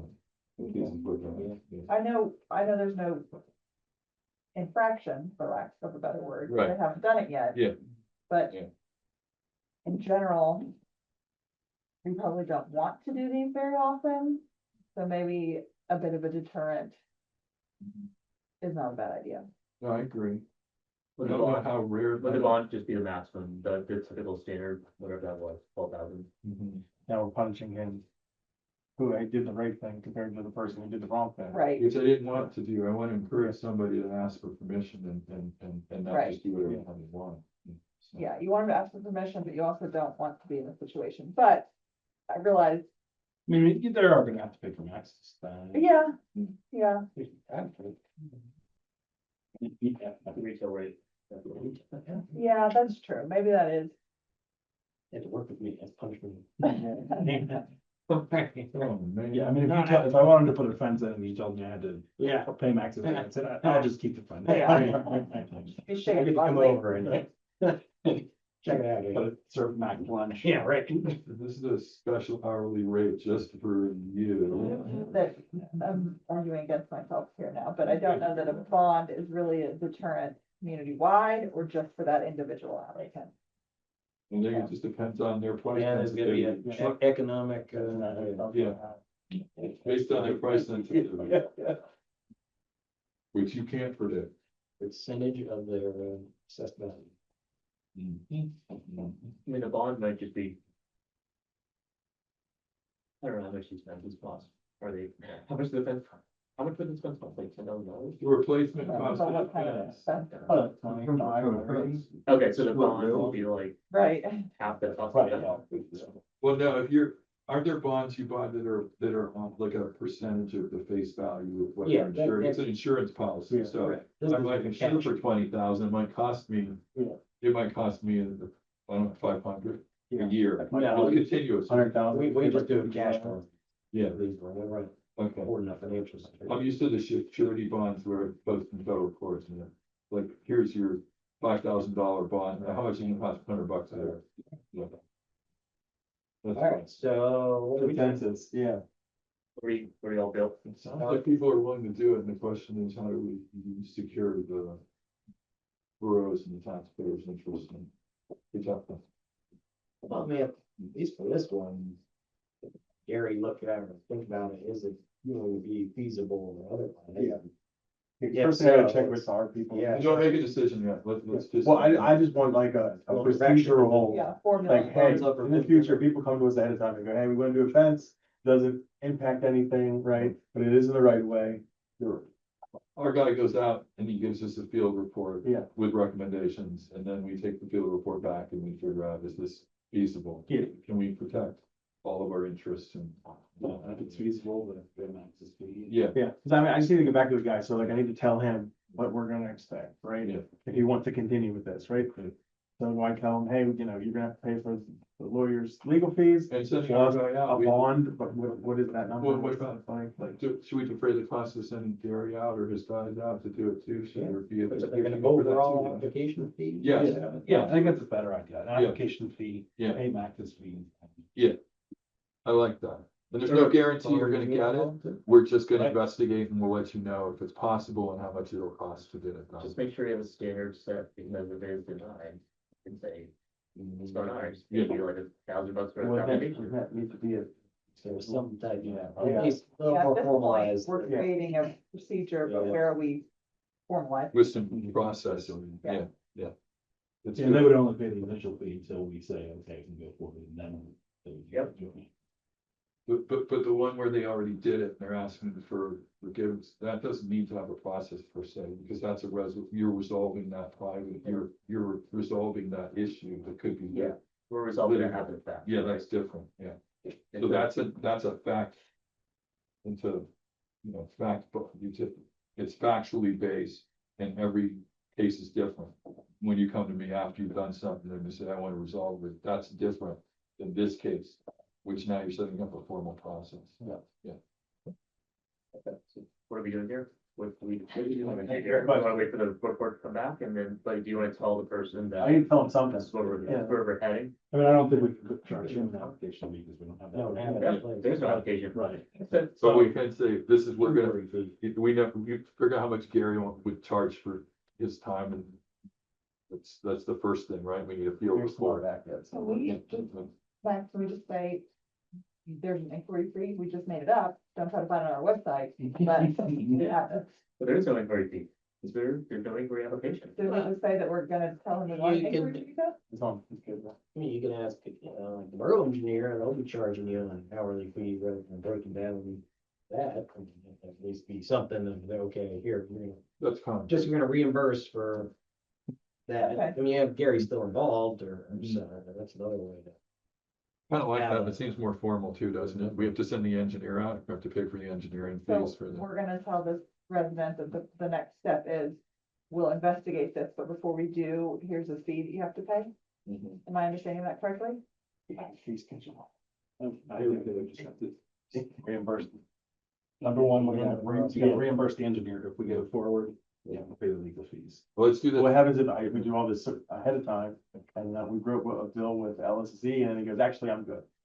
Then that. So we need to do it the other way. We need to go to them and say, I need LSSU, give me a quote to go out and do that thing, whatever it is that you decide to have to do. Then you grab the quote and you say, before we send our guy out, you're gonna have to pay for him to go out. I think we're overcomplicating. Yeah, maybe this, I mean, not one I'm familiar with, maybe like even just like Northwest Cog, asking around, does anybody else have a process in place for that we encroach? Yeah, there is model. It can be part of the permitting process. They're gonna give me a permit They will for, work with them, yeah. they get a permit from them, and Tim votes on the permit. Gotta Fence- pay for this, gotta pay for that. fence- Yeah. It should fence need to be removed for access to it. All expenses for removal. Well, that's the problem with it, those permit is there. With the easement, encroachment agreement is recorded, so the future owners know about it. We just- Permit, It won't follow, it's, Yeah. this permit's up, it's done, permit's. But But we put some other. it's not a covenant. or Maybe just tell the restriction. resident we're open to We're it, working we can on it. figure out, we're working on it. That's enough of that. Let's land the plane for now. And then last thing for me, zoning ordinance, we need to amend as well as data centers. Data centers are becoming more and more prevalent in the area.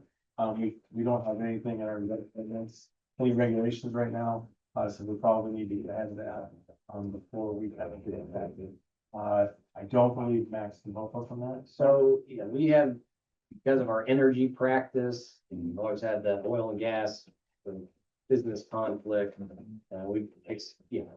Utility scale solar, we do a lot of that as well, the resident, those are okay, but we are involved in the Springdale Cheswick data center right now. News, you can see Harley and Anna are running that one, and in the Bruce Mansfield one as well as mine. So however, yeah, we talked about, and we are tracking, I mean, just in terms of renewable ordinances that are out there, I think we tracked 20, data center ones that popped up in the last month or so. Is this a use that has to be someplace in the borough or? can be So someplace? we have, I mean, a use not provided for definition that would just allow it anywhere as a conditional use. But if you wanted to put more specifics, I think we throw it something like that. into the overlay, throw it into the overlay where the other chunk is and all of that, yeah. You know, I talked to That way there's a place for it. Keep on N3, just based on the physical location of that terrain, infrastructure. You would love our overlay, Zach. If you're not familiar with it, you should learn all Right, about the okay. overlay. It's beautiful. It's the perfect place for this. Yeah, and I'm not sure, I mean, in terms of others, Amy Sable, worked on the overlayer, so she is moving, I don't know if people knew, she got married out to Victor Scott, husband last year or two. So she. We can find, yeah, we can, yeah.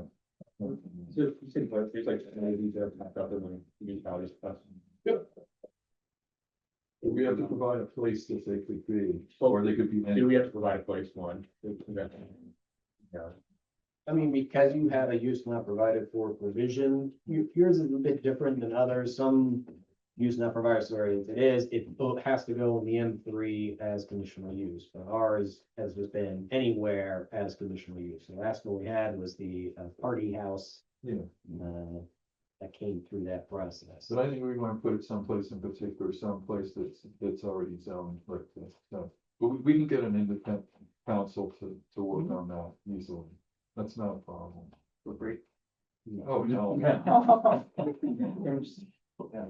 Well, you got a lot of Do we residents out here that have are- to shop it around, do we request for proposals?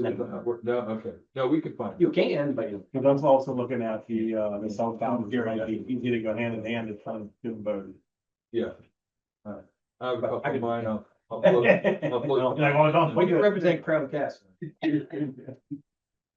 And is there definition of data center? I mean, there's, Like, Yeah. or is it defined yeah, data center, or do we have to follow like a state MCC? nope, it's, these ordinances are coming out are using. And there are other places where it's similar to a warehouse and you just kind of fall under there and some around. Lehigh Valley, Lancaster County, we sort of approved one through that process. We're talking about fairly large facility. Yeah, so I have to have Power a ton of hungry. power to run. Yeah, it's Around the data clock. center, like, it's most of us saw today, data center, today's a discovery day for robotics and AI. I mean, the future might be mini data centers, or, like mini, small, off-grid type. And But they're nuclear monsters right reactor. now. They're very large and they take a ton of power, I- they take a ton of bandwidth. Water. Yeah. You might want, battery energy storage systems, another one. We should take. Worked on it before. Okay. Can be an accessory or a, Been up a couple of times to the one in five, right outside of the Kensington, there's a developed that yep. site. The company I've been working for, they've been maintaining all the boilers in the existing buildings on that Yeah. site. I've been doing scheduling of boiler inspections and stuff up there, but they're hoping to get the contract, obviously, to do the mechanical work on it, but that's gonna be a big cogen plant with the AI Yep. center. I guess there's a ton of natural, a ton of fracking that's going on in that general area on both sides of the road up there, so it's gonna be a big. Yeah. road. And that's why we put it in the energy bucket, because Are you involved in that one? not in that one. I don't think, no. That's right past Penn State New. Yeah, is that the, What's the name of it? We might have the EAC look into environmental issues or impacts from this as well. I think they're obvious. I don't think you need to have to look at anything else. Sorry, Could we just be an independent council to get our zoning code up? That's all. Yeah. Okay. Yeah, I think if you can I'm just open up looking any for a little paper, bone to give them something to do, that's. you can open up any paper and know exactly what's going on with this issue. Yeah, with this stuff. We gotta find a place for it.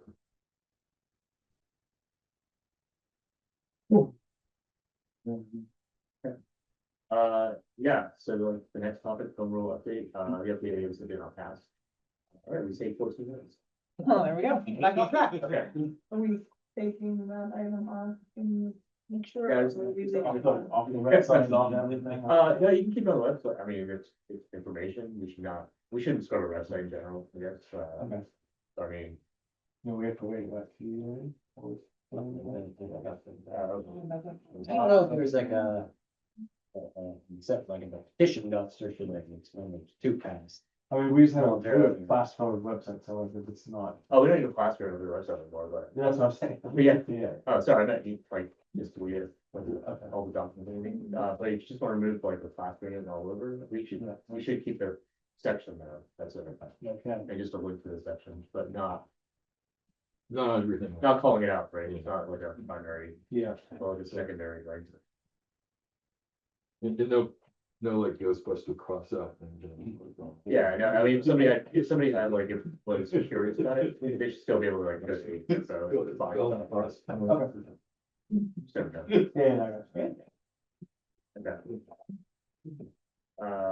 Let's see, reports from council mayor, who's doing it first? I'm good. Yeah, Ron? No, nothing. Okay, Councilor? I'm good. No, no. Right. All right, then I can see, so, on to our next topic, which is the 2026 budget, that we're starting in 30 different times. Well, good. Yeah. It's all part of the work. So,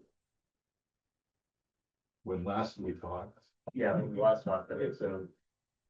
So we had a committee meeting to do this, and we're just taking on from where we are there. Yep. Kathy, can you stay for this, or? Yeah, we're in a live meeting, she's tonight. Okay, all right. Okay, cool. All right, so should we get back to, where we were? Okay, so we looked at, we had a couple items, so the question is, where do we land?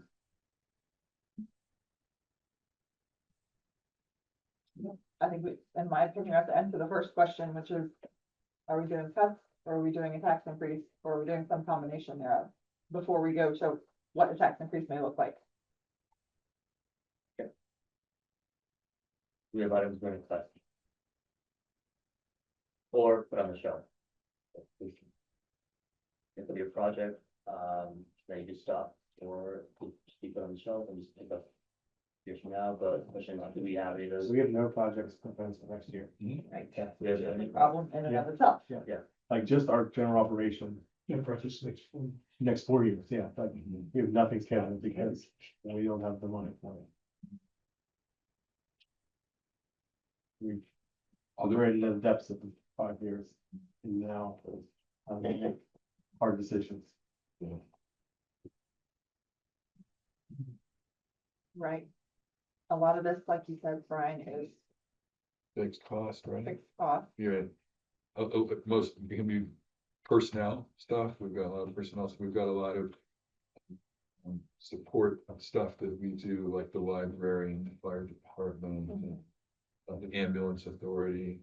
Those are all things that we have an obligation as a community that we deal with, so, We don't yeah, necessarily have an obligation to fund them at the rate. at the rate. Not, I'm not saying that we should, Right, yeah, but no, I would, if we're looking at everything, which I think we should, look at all options, we have to consider that those are not necessarily that. I mean, I think the library, we're kind of under a contract with the library. Yeah, because it's a formula smaller municipality. yeah, Yeah, did we talk about that earlier? well, we About- can, You can freeze. we can freeze and just freeze stay it, where which we has only are. happened once. Yeah. Yeah. But you just freeze last year's budget, Yeah. which was 378, Compared to, 78,000. And you said if we do that, that freezes everyone's rate. Yeah. yeah, everybody. If one opts out, that's what happened when McDaniel's opted out. Okay, That raises the library spend. Yeah. okay. Well, I think we, just in the brief time we've talked about this, we've listed a few things that realistically we could cut that would make a significant difference. Is there an appetite to do any of that? You could cut all pave and put where the guys doing all the time. Well, and Find then out work. also, Yeah, we're right back here next year. Yeah. Or sooner, yes. Right. And yeah. Yeah. We're just kicking the can. We have been for a handful of years. The one option that we discussed that's possible is have a lower millage increase and ignore the issue of funding the capital fund. In other words, meet our obligations only and not worry about the future, which is gonna catch up to us too. I don't think that's good governance. Mhm. And that's a fair statement, and we gotta do something about the capital fund, or we have no projects at all, right? So, Right. yeah. We don't have a nest egg for grant writing, right? I have nothing to Match, match with. yeah, right, Yeah. yeah. Like, there was a grant this year that came out, it was minimum $1 million, made up 2%. We don't have it, but we didn't write one, you know? I mean, I realize that the tax increase is probably an inevitability, but I just want to make sure that we're talking through all of our other options before we get there. And it seems like we may have come to the end of the road on that. Yeah, just to confirm, the library contribution. Are we, On the next agenda to put it on. yep, are we funding it? At the $409,000. 405. Oh, yeah, whatever the number is, where's that? 378. 370, yeah, $23,000. 377 last year. Yeah, we're at 5 this year. are we good with that? Yeah, so I'll say I'm good with it. The library staff, they don't have pension. In fact, if you look at their financial documents for that, they contribute like 6K or 7K to the employees like IRA or Roth IRA. That's what they put in. The people that are not doing this for money, and if you, I mean, they're not making a lot of money, they're paid very well. It's cheaper than us building a library. If we're gonna make a sizable increase in millage, we also want to then cut, a service that's beneficial to the community. Cause then they're gonna have to make the cuts then, Wait, what do you think? So like if we veto their budget, right, we're cutting their funding, not just from us, but from all 5 other communities. It's domino effect. Yeah, so now, instead of us making the cuts, they're gonna make the cuts for us. Yeah. And it's only $27,000 that we're gonna raise a mill, why would we do that? Right. Yeah. And remind us what our average per household, Currently, or well, if we go to if you, the. if you go to the proposed increase. Yeah, so the average, property assessment, was $291,000 or $291,800. So last year at our 1.59 mils, that was $464.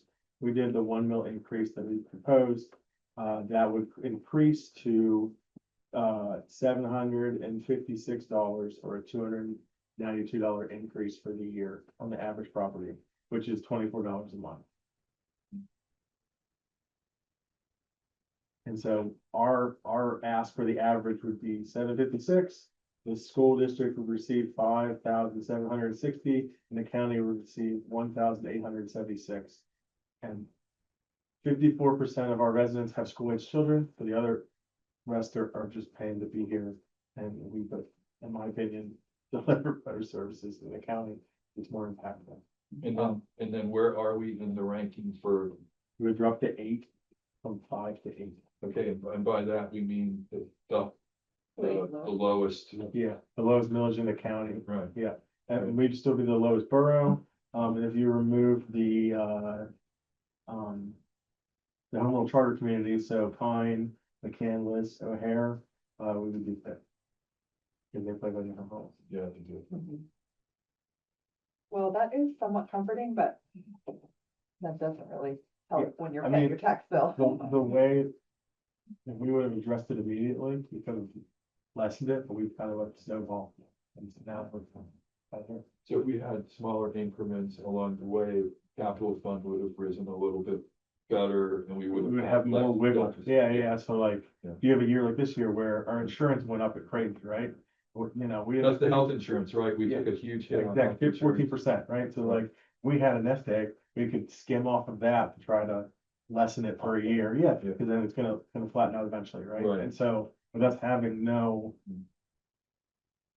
functional savings, you know, we're in a position where you have no choice, you know?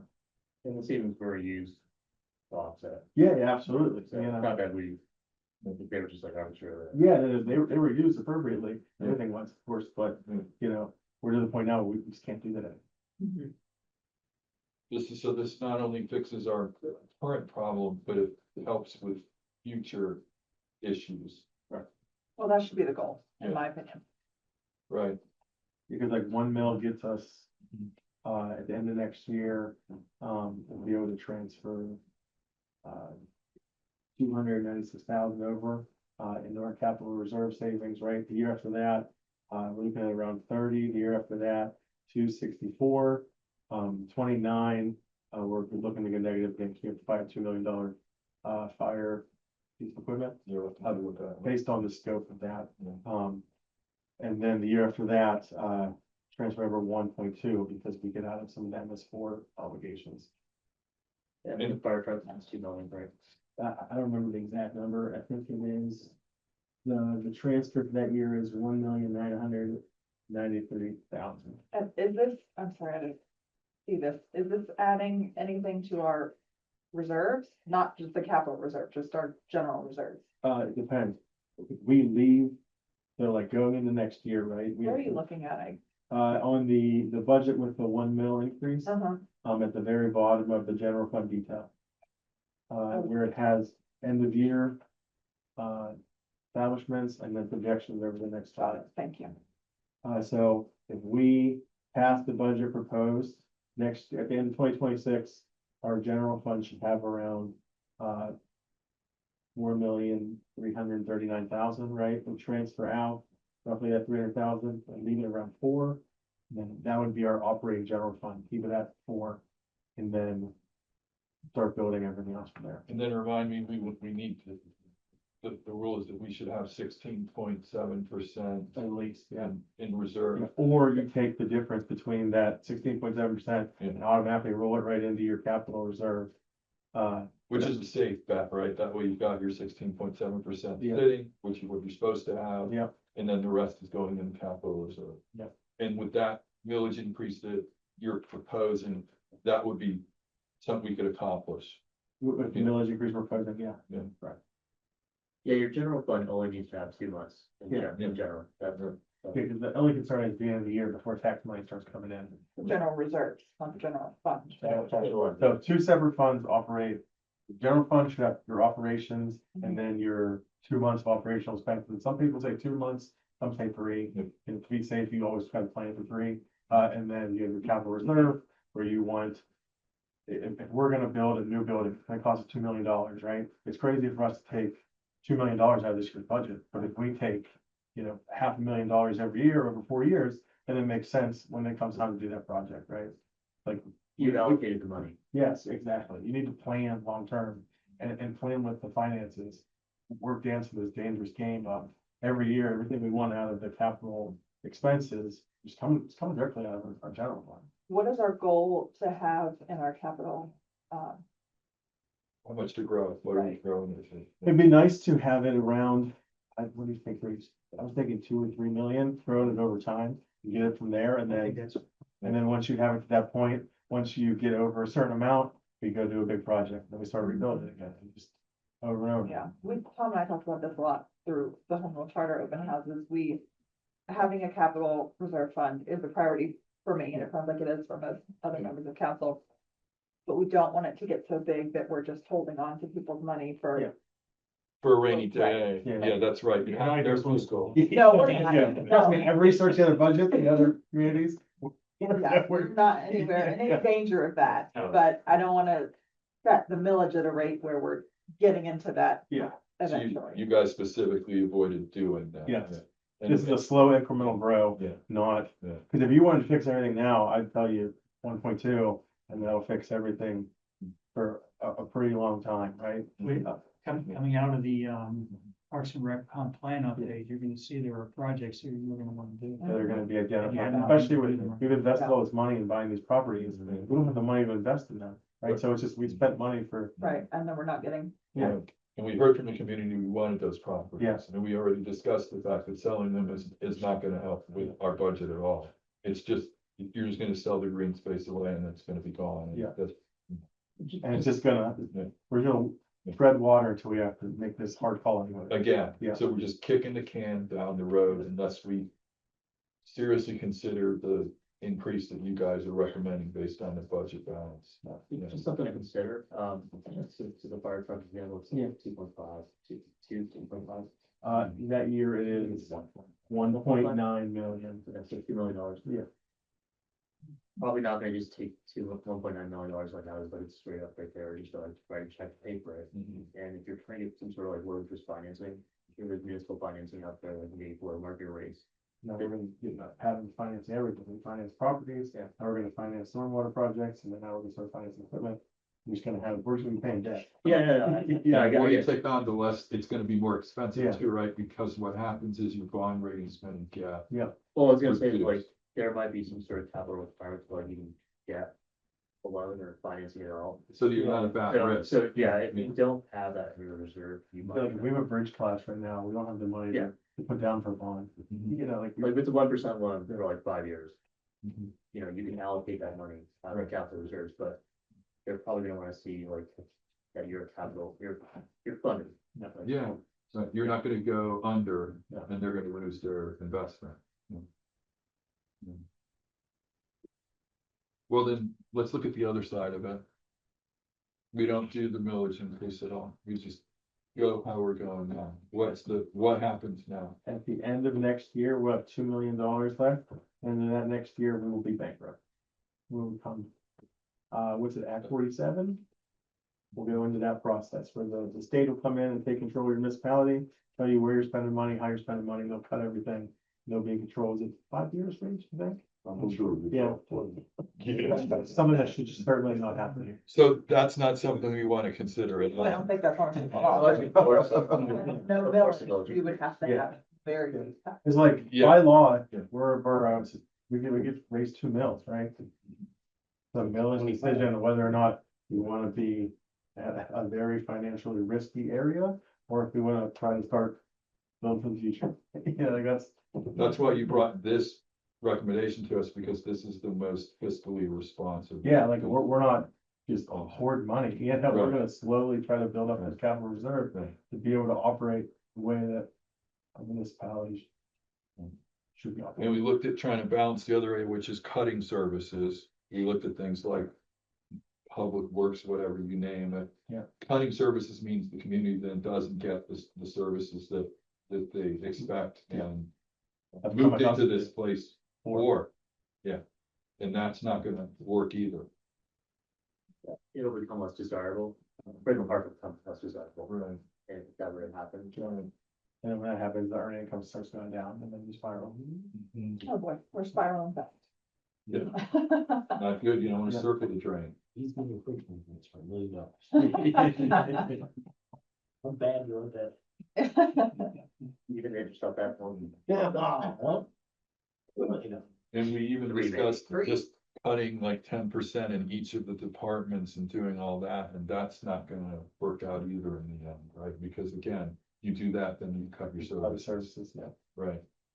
Well, I still don't think that's sustainable long term. Because you'll just do the same thing next year and the year, after. So, you know, shell left. right? Seth, do you have any Act 47 communities around? Don't know. Harrisburg? So the Pittsburgh was, Yeah. of a version of it. Couple of the home rule charter communities weren't they? Before they emerged, Yeah. Right, that's how they home got rule to home rule saved. charter. The one in, the mayor has did a video conference every year ago. Then, Piston, Yeah. yeah, I think they might have Act 47. I was in, one of the boroughs in Abbey Township, I think it's,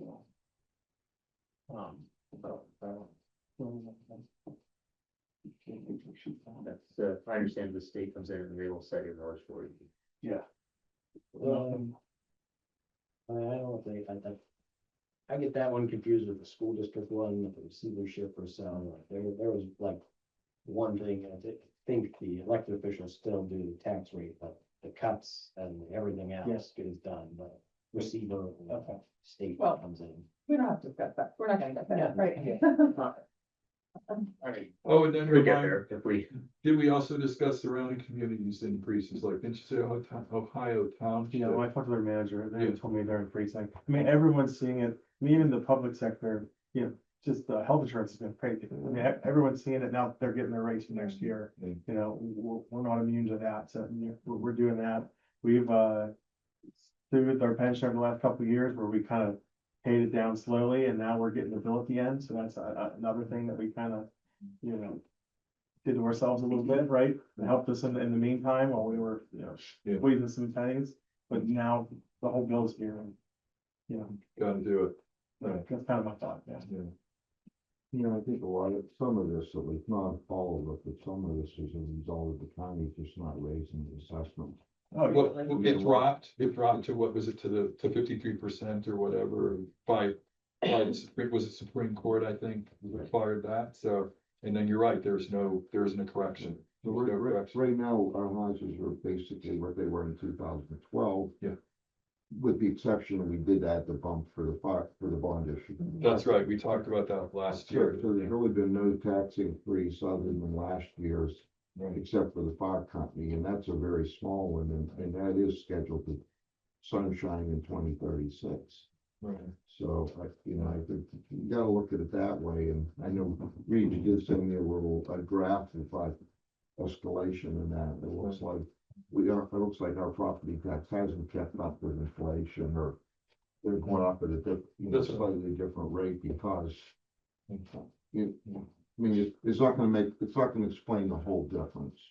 But if you freeze something for 13 years. Yeah. Right, it's supposed to be a decennial, right, it's supposed to be every 10 years. By the Pennsylvania Constitution, the system is supposed to have this assessment every 10 years. And every county, every place all over Pennsylvania does it completely randomly, yeah. And we're subject to that here too. I'm not blaming the county totally, but there's certainly some culpability there. Yeah, it's a piece of it for sure. Well, they wound up depressing artificially inflating it, and then that got corrected by court order. And when it got corrected, somebody had to do something to get the money some other way, so back it went as an increase. I mean, if we take a look at the inflation each year from 2012 to now, it was 2.3%, 4.1, and added that to The assessed millage. value from the. Just for giggles, add that inflation rate to the millage each year. I wonder where it would be. Well, no, it's- in 14 years. It'll be up here and it's just down here, yeah, so. So I mean, it's not a full explanation, but it certainly plays into the problem. Right, and we talked about this last year too, we had the benefit of the American Rescue Act funds. And they got us through a couple years easily, right? But that helped us kick the can down the road where there was no tax increases. My concern is that we just had one minute increase and so, and then you want to start another one even bigger and according to, I think, yesterday's election, even people don't, approve that their home rule chart or something, even so, they're not so happy that with that. Nobody, well, Huge increase. everybody agrees, nobody likes taxes, right? Yeah, But the thing is that and, what's come to the table here is that this particular proposal doesn't have to go up every year, this particular one. But how to, educate maybe or convince that the community and what we're doing is correct. Right, that we're balancing the budget and everything else. Because even for the last time when we 15 hours, increased. right. 15 under general, and they're 18. So right now, There's because if we Marshall. don't do anything, so the people will, We're worrying about having a windfall. ask for an increase and. You know, Pine is transferring over $3 million a year. Yeah, it's, I understand, we don't want to take advantage of everybody, but you can't operate effectively if your people are neighbors. You don't have to fund for Increase the minute. I mean, that's who we're competing with. People come by. Like doing something. Yeah, I think our Lower the cost. position of the borough is we are Awesome. relying on a single revenue. source. Oh, yeah, why got this, That is an issue that we can't do anything about that. Yeah, capital improvement bill, so like they haven't built into the tax. That goes exactly to that, if they're back, like, something else. Yeah, that is something that's just. Well, that will help balance the rest of the budget. though. Yeah, correct. Well, I'm just, That just helps you with your wish list. Yeah. And on top of which, you can't go dip into it again to balance your budget.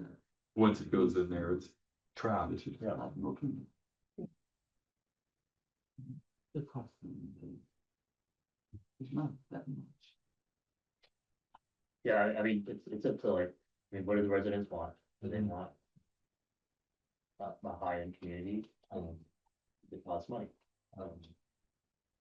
We pay the price to be here. you Yeah. know, So, the understanding that that's what they were gonna. do. Expectation. Yeah. And that includes all the services they anticipated getting when they made whatever cost of services. were. Public safety, Yeah, park.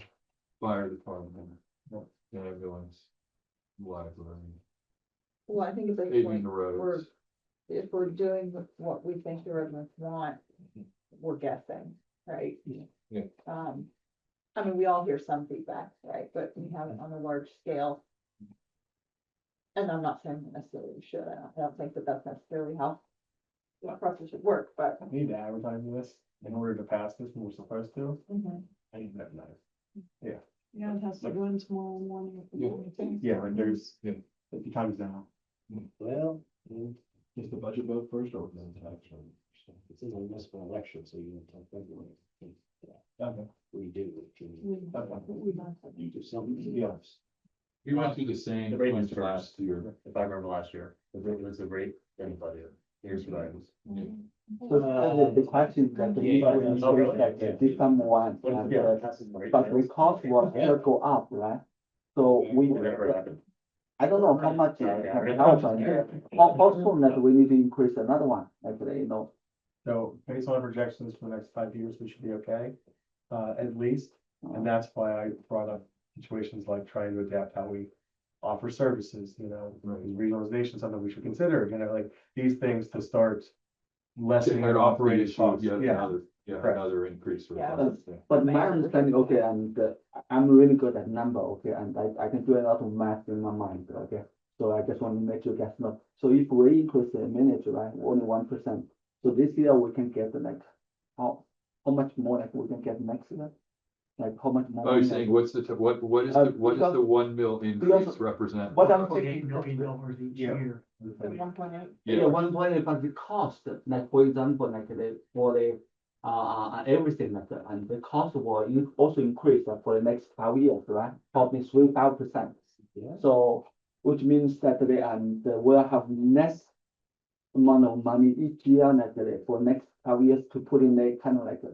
but that's built into our projections, right? We're tracking those. Put the increase in for the costs for the next 5 years. Yeah. assuming a 3% increase, Yeah. it's 3%, right? That you put in there. Yeah, that's on the. Yeah, what I'm saying that it's just like each year and so, like for the first year, maybe we can save like, we can have like some sort of like class for like 500 or something, but second year will probably like 400 or something like it.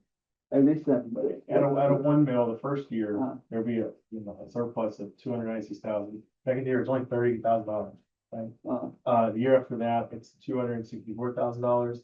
Year after that, we're at a deficit again. And that's because we have to buy a new ladder truck.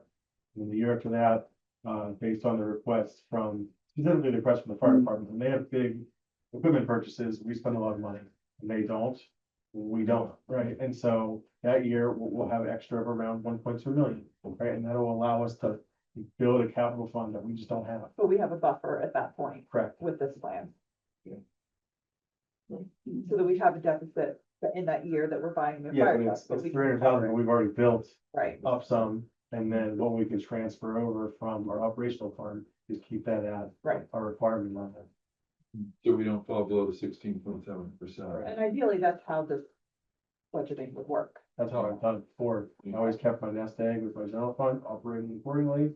And any extra every year gets rolled over towards your capital improvements, the projects that, we did a comp plan. We know what the community wants. We can't afford to do anything, right? We talked about another one today that, they want connectivity.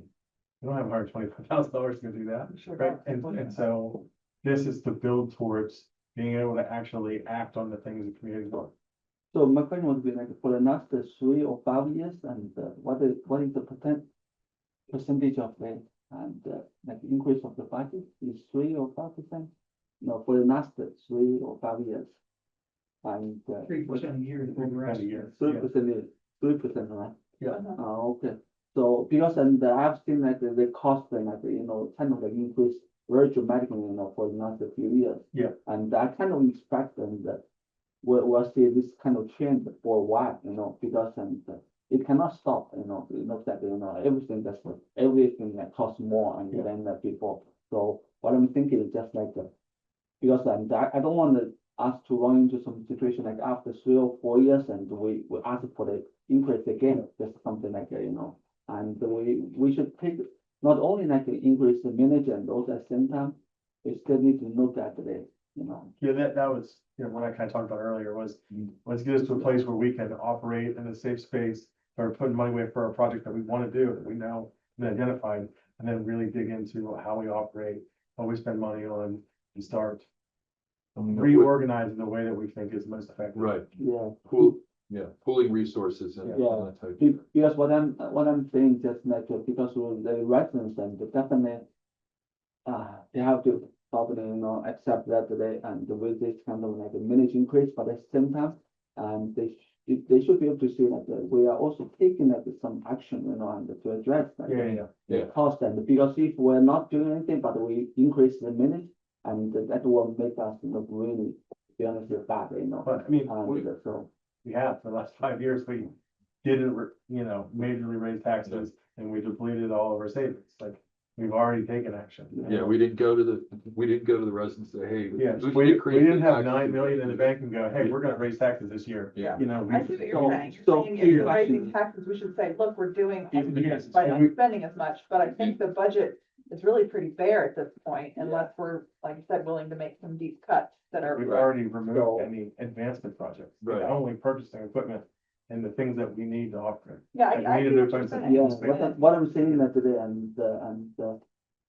we need look at the, look into both and. Yeah. And. Both so ways. Take, and The we new- have to, tell like the residents, and we are doing something, and not exactly, we are just only like, Yeah. take money from you, Exactly. Because if you wanted to fix all your problems, legally, we can go up 2 mils. You just say 2 mils, we're done. We don't have to worry about this for 10 years. We don't have even to think work about on it. the Yeah. budget, we're all good. Yeah. But we're not. Yeah. We're dug deep into this. We're taking just as much as we think we need in order to put ourselves in a better situation. And also, we're gonna analyze how we operate. and Yeah. Try to start. So we're trying to cut operational expenses over the next 5 years. Of Franklin Park residents. We're interested in looking into them. Yeah. No? So, yeah. Because like the concern I still have is that like, we just, ask. Yeah, no, I fully understand, because if it was a situation where this is the first year that we've come to a shortfall, and we go, hey, just raise the mill, don't think about it, yeah, like, I get it, yeah, what did we do? But we spent 5 years, nickel and diming, cutting everything, doing as much as we could, we bought properties based on the community's request, we've done all these things. You can communicate all that to the residents. Yeah. You know, I think Yeah. that, again, nobody wants a tax raise, nobody wants to raise taxes. I think for the most part, most people understand that the services they expect, they have to pay for, right? And they're willing to pay a little bit more. Is that true across the board? Of course not. But There are exceptions to the rule, but for the most part, I think people who live in a community know that they're gonna have to pay. but I think we also recognize, this is a pain point for a lot of people at a time when the county taxes recently went up, the school taxes may go up or soon, and everything's going up, right? So we do have to be sensitive to that and recognize, healthcare costs are going up, groceries are going up, so we're trying to squeeze So, more. okay, I just have a, like, kind of naive question, so wait for the school tax, to increase. Well, that time that happened like the day before we had our public meeting, if you remember. That wasn't great timing, but it happened anyway, and we lived with Only it. control we. Yeah, Yeah, there's nothing you can so, do. so we're the borough, we're not the school Yeah. or the county, and, when people get upset and they complain about this happening, I'm like, Yeah. just borough. We're only dealing with borough here, so Yeah. I understand. Yeah. And, people have a choice, so they can choose to live in the school district, not to live in the school district. If people do make that choice based on that tax rate, right? Sure, there are people who say, I don't want to pay school taxes, I don't have any kids in this school district. And that makes total sense, right? Yeah, I would totally agree with that, but at the We same can't time, afford to give you a raise. I mean, break apart, like, what are people expecting? I mean, I've actually talked to a lot of people and, talked to a few people last week and, some snowbirds. Yeah, sure. Primarily Florida, so we yearly catch up and, tell me about what they expect. And their expectations are, a lot of trees, parks, fire, public safety, and, roads clear, yeah. Those things happen.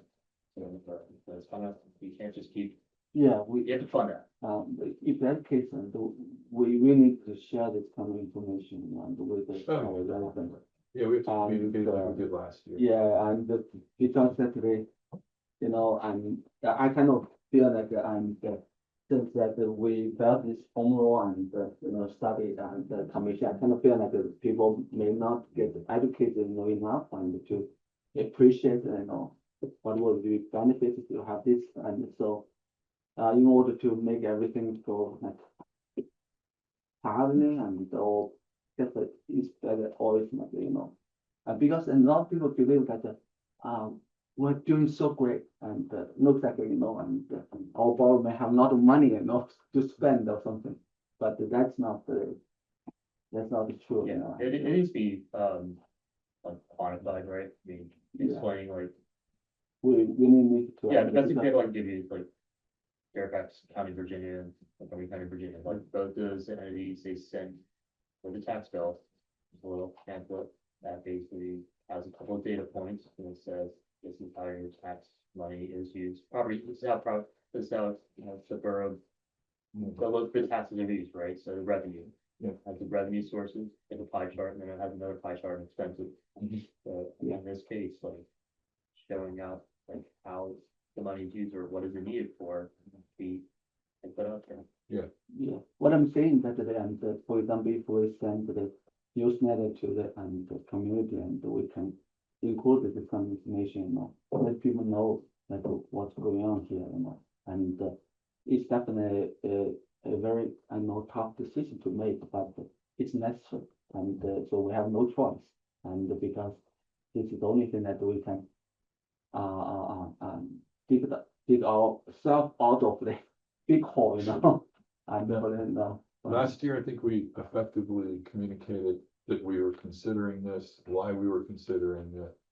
This is when the public hearing is on it. We did all those things. I think we can do those again, right? Yeah. just Yeah. It might be like really, because this time it's kind of much bigger than last time, you know? Well, So that's why, we kind of put our foot in the pool a little bit last time, right? It's never easy. So, but I heard the deadline is, we gotta say that we're gonna put this on the thing and vote on it, so I think everybody needs to say we're doing that, advertising, get to it, so. So we're gonna introduce it at the November meeting, and then we have a special meeting set for December, adopt it. We went through this last year. Would anyone like to consider another amount other than a full down? Just. But do you wanna go down to 0.82 and not hire the 18th officer? That's $180,000. However, I don't know. It's hard to make a decision without Eric. And Justify. without the mayor Yeah. too. Yeah. I don't, And I don't know what that would do to accreditation, do you have? Or maybe I'm not 100% sure. I just know the way the rotation set is set to have. 18. Yeah.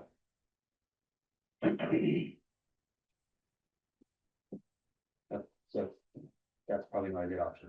I don't believe that it is, no. If you're gonna raise taxes, raise the amount. To operate with the same level, so it's not the. Scale back, or we've already. Exhausted our savings, with the purpose of. Dragging this out as long as we could, and now we're here.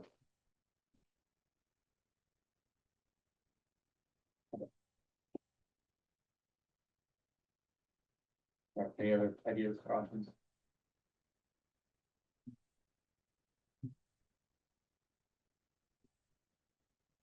Where do you guys stand? Like, I'm fine with option B. Option B. B is the spreadsheet that has the. putting it on the the agenda recommended- as your recommended increase. And with the. The infographic and all that stuff that like. Spelled out exactly what I've seen. Because we didn't put turn on the good with prepared. We gotta go around and Okay. that's my opinion.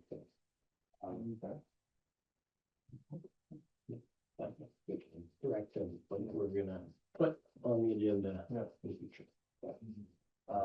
Just going around, how do you feel? Yeah. Yeah.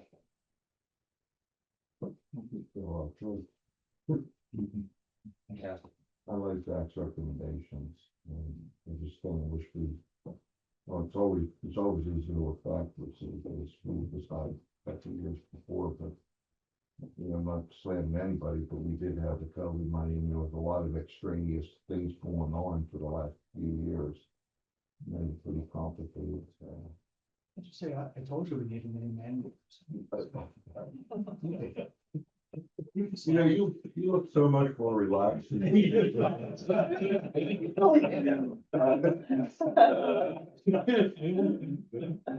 it's been, you think about all the periods of time, that, either 23 or 22 was just like. Wild Everything was in turmoil. I mean, We had emergency measures in place, right? Max, we had that thing was just, it was just a different time. Completely. And the last thing we would have considered is, let's go ahead and raise the taxes in that chaos. That would have never happened. Yeah, I think at this point, of how we got here is not, I'm not weighing in yet, I'm just opining No, I'm on good. Tom's input. Yeah, I'm good with the increase, but I still kind of believe that we need to do a little more than this and also educate the community. And we cannot just throw that away and the tax increase and to the community, just tell them, okay, we just need to increase and, probably that. So that may not be a good idea, especially, with the state and listening. The FAQ, like that was done last year, Yeah. like that. Yeah, I'm happy to do that again. I'm sure that- Just next time, do this more and this is. And you mentioned chart, maybe we can do like I think it's a great idea. Yeah, Easier, good. it's like whatever's easier to communicate. I mean, because if you, I mean, over the, well, you know, last 4 weeks. The conversation detailed and, you know, if I'm able to effectively communicate the issue or whatnot, you know, the other person is understanding, so. In this case, if people are able to understand, you know, I mean. Look, nobody wants to have some things, no one wants to pay more, I would not want to do anything, if I can get away with that, I would, but. The reality of the situation is you have expenses, and yes, I do like cars and facilitate and you call 911 and officers here in 5 minutes. That's not cheap. But yeah, so I agree with you. Yeah. Yeah, and also, as I mentioned, also like summarize and definitely understand that whether we are, as mentioned, whether we are take some action and to, lower the cost and to lower the budget. I think that's also a key point and we need to really, work on and so because it's I've said there should be some combination, and so we really also need to continue, and to work on that one. So I need to try to The find. budget document itself has a message from the borough manager. So Zach will have a chance to write up and part of that document. Yeah, just and also put information on the borrowers and the borrow and the website, just to let people know. And I think sometimes the simple the messages and the easier people can understand, helping them. So we don't need to make it too complicated. I mean, just put the real picture there, and the people can understand that if we don't and do it right now, and for like next 1 or 2 years, we'll get into like some big trouble. So something like that, and so, and it's just let people know and what's going on, because to be honest, I have talked to a lot of people, I mean, they really don't understand it, what is it, and physical condition of our, community or board, and they still believe that and we're doing so well, and we have a lot of money to spend, But the money comes from, Yeah, but they don't get it. yeah, they don't get it. They just because we usually we don't have like enough information for them like to really and digest we want to distinguish the fact that the county's getting X dollars, and the school district's getting Y dollars, and we're getting. It's fine, we get, you've got a tax bill, but we're getting this much to run the whole community. Yeah, I'm good. Yeah, I'm okay with that. Okay. Laura, Yeah, I'm okay putting on the agenda as Zach's recommended. which is on the B. What's that? Option B. B. Okay. Me too. Okay, so what do we wanna do? Is that Proposition 50? Do you have some preparation? And We'll get everything posted tomorrow. Regional, I'll start finalizing the budget, give a full, budget.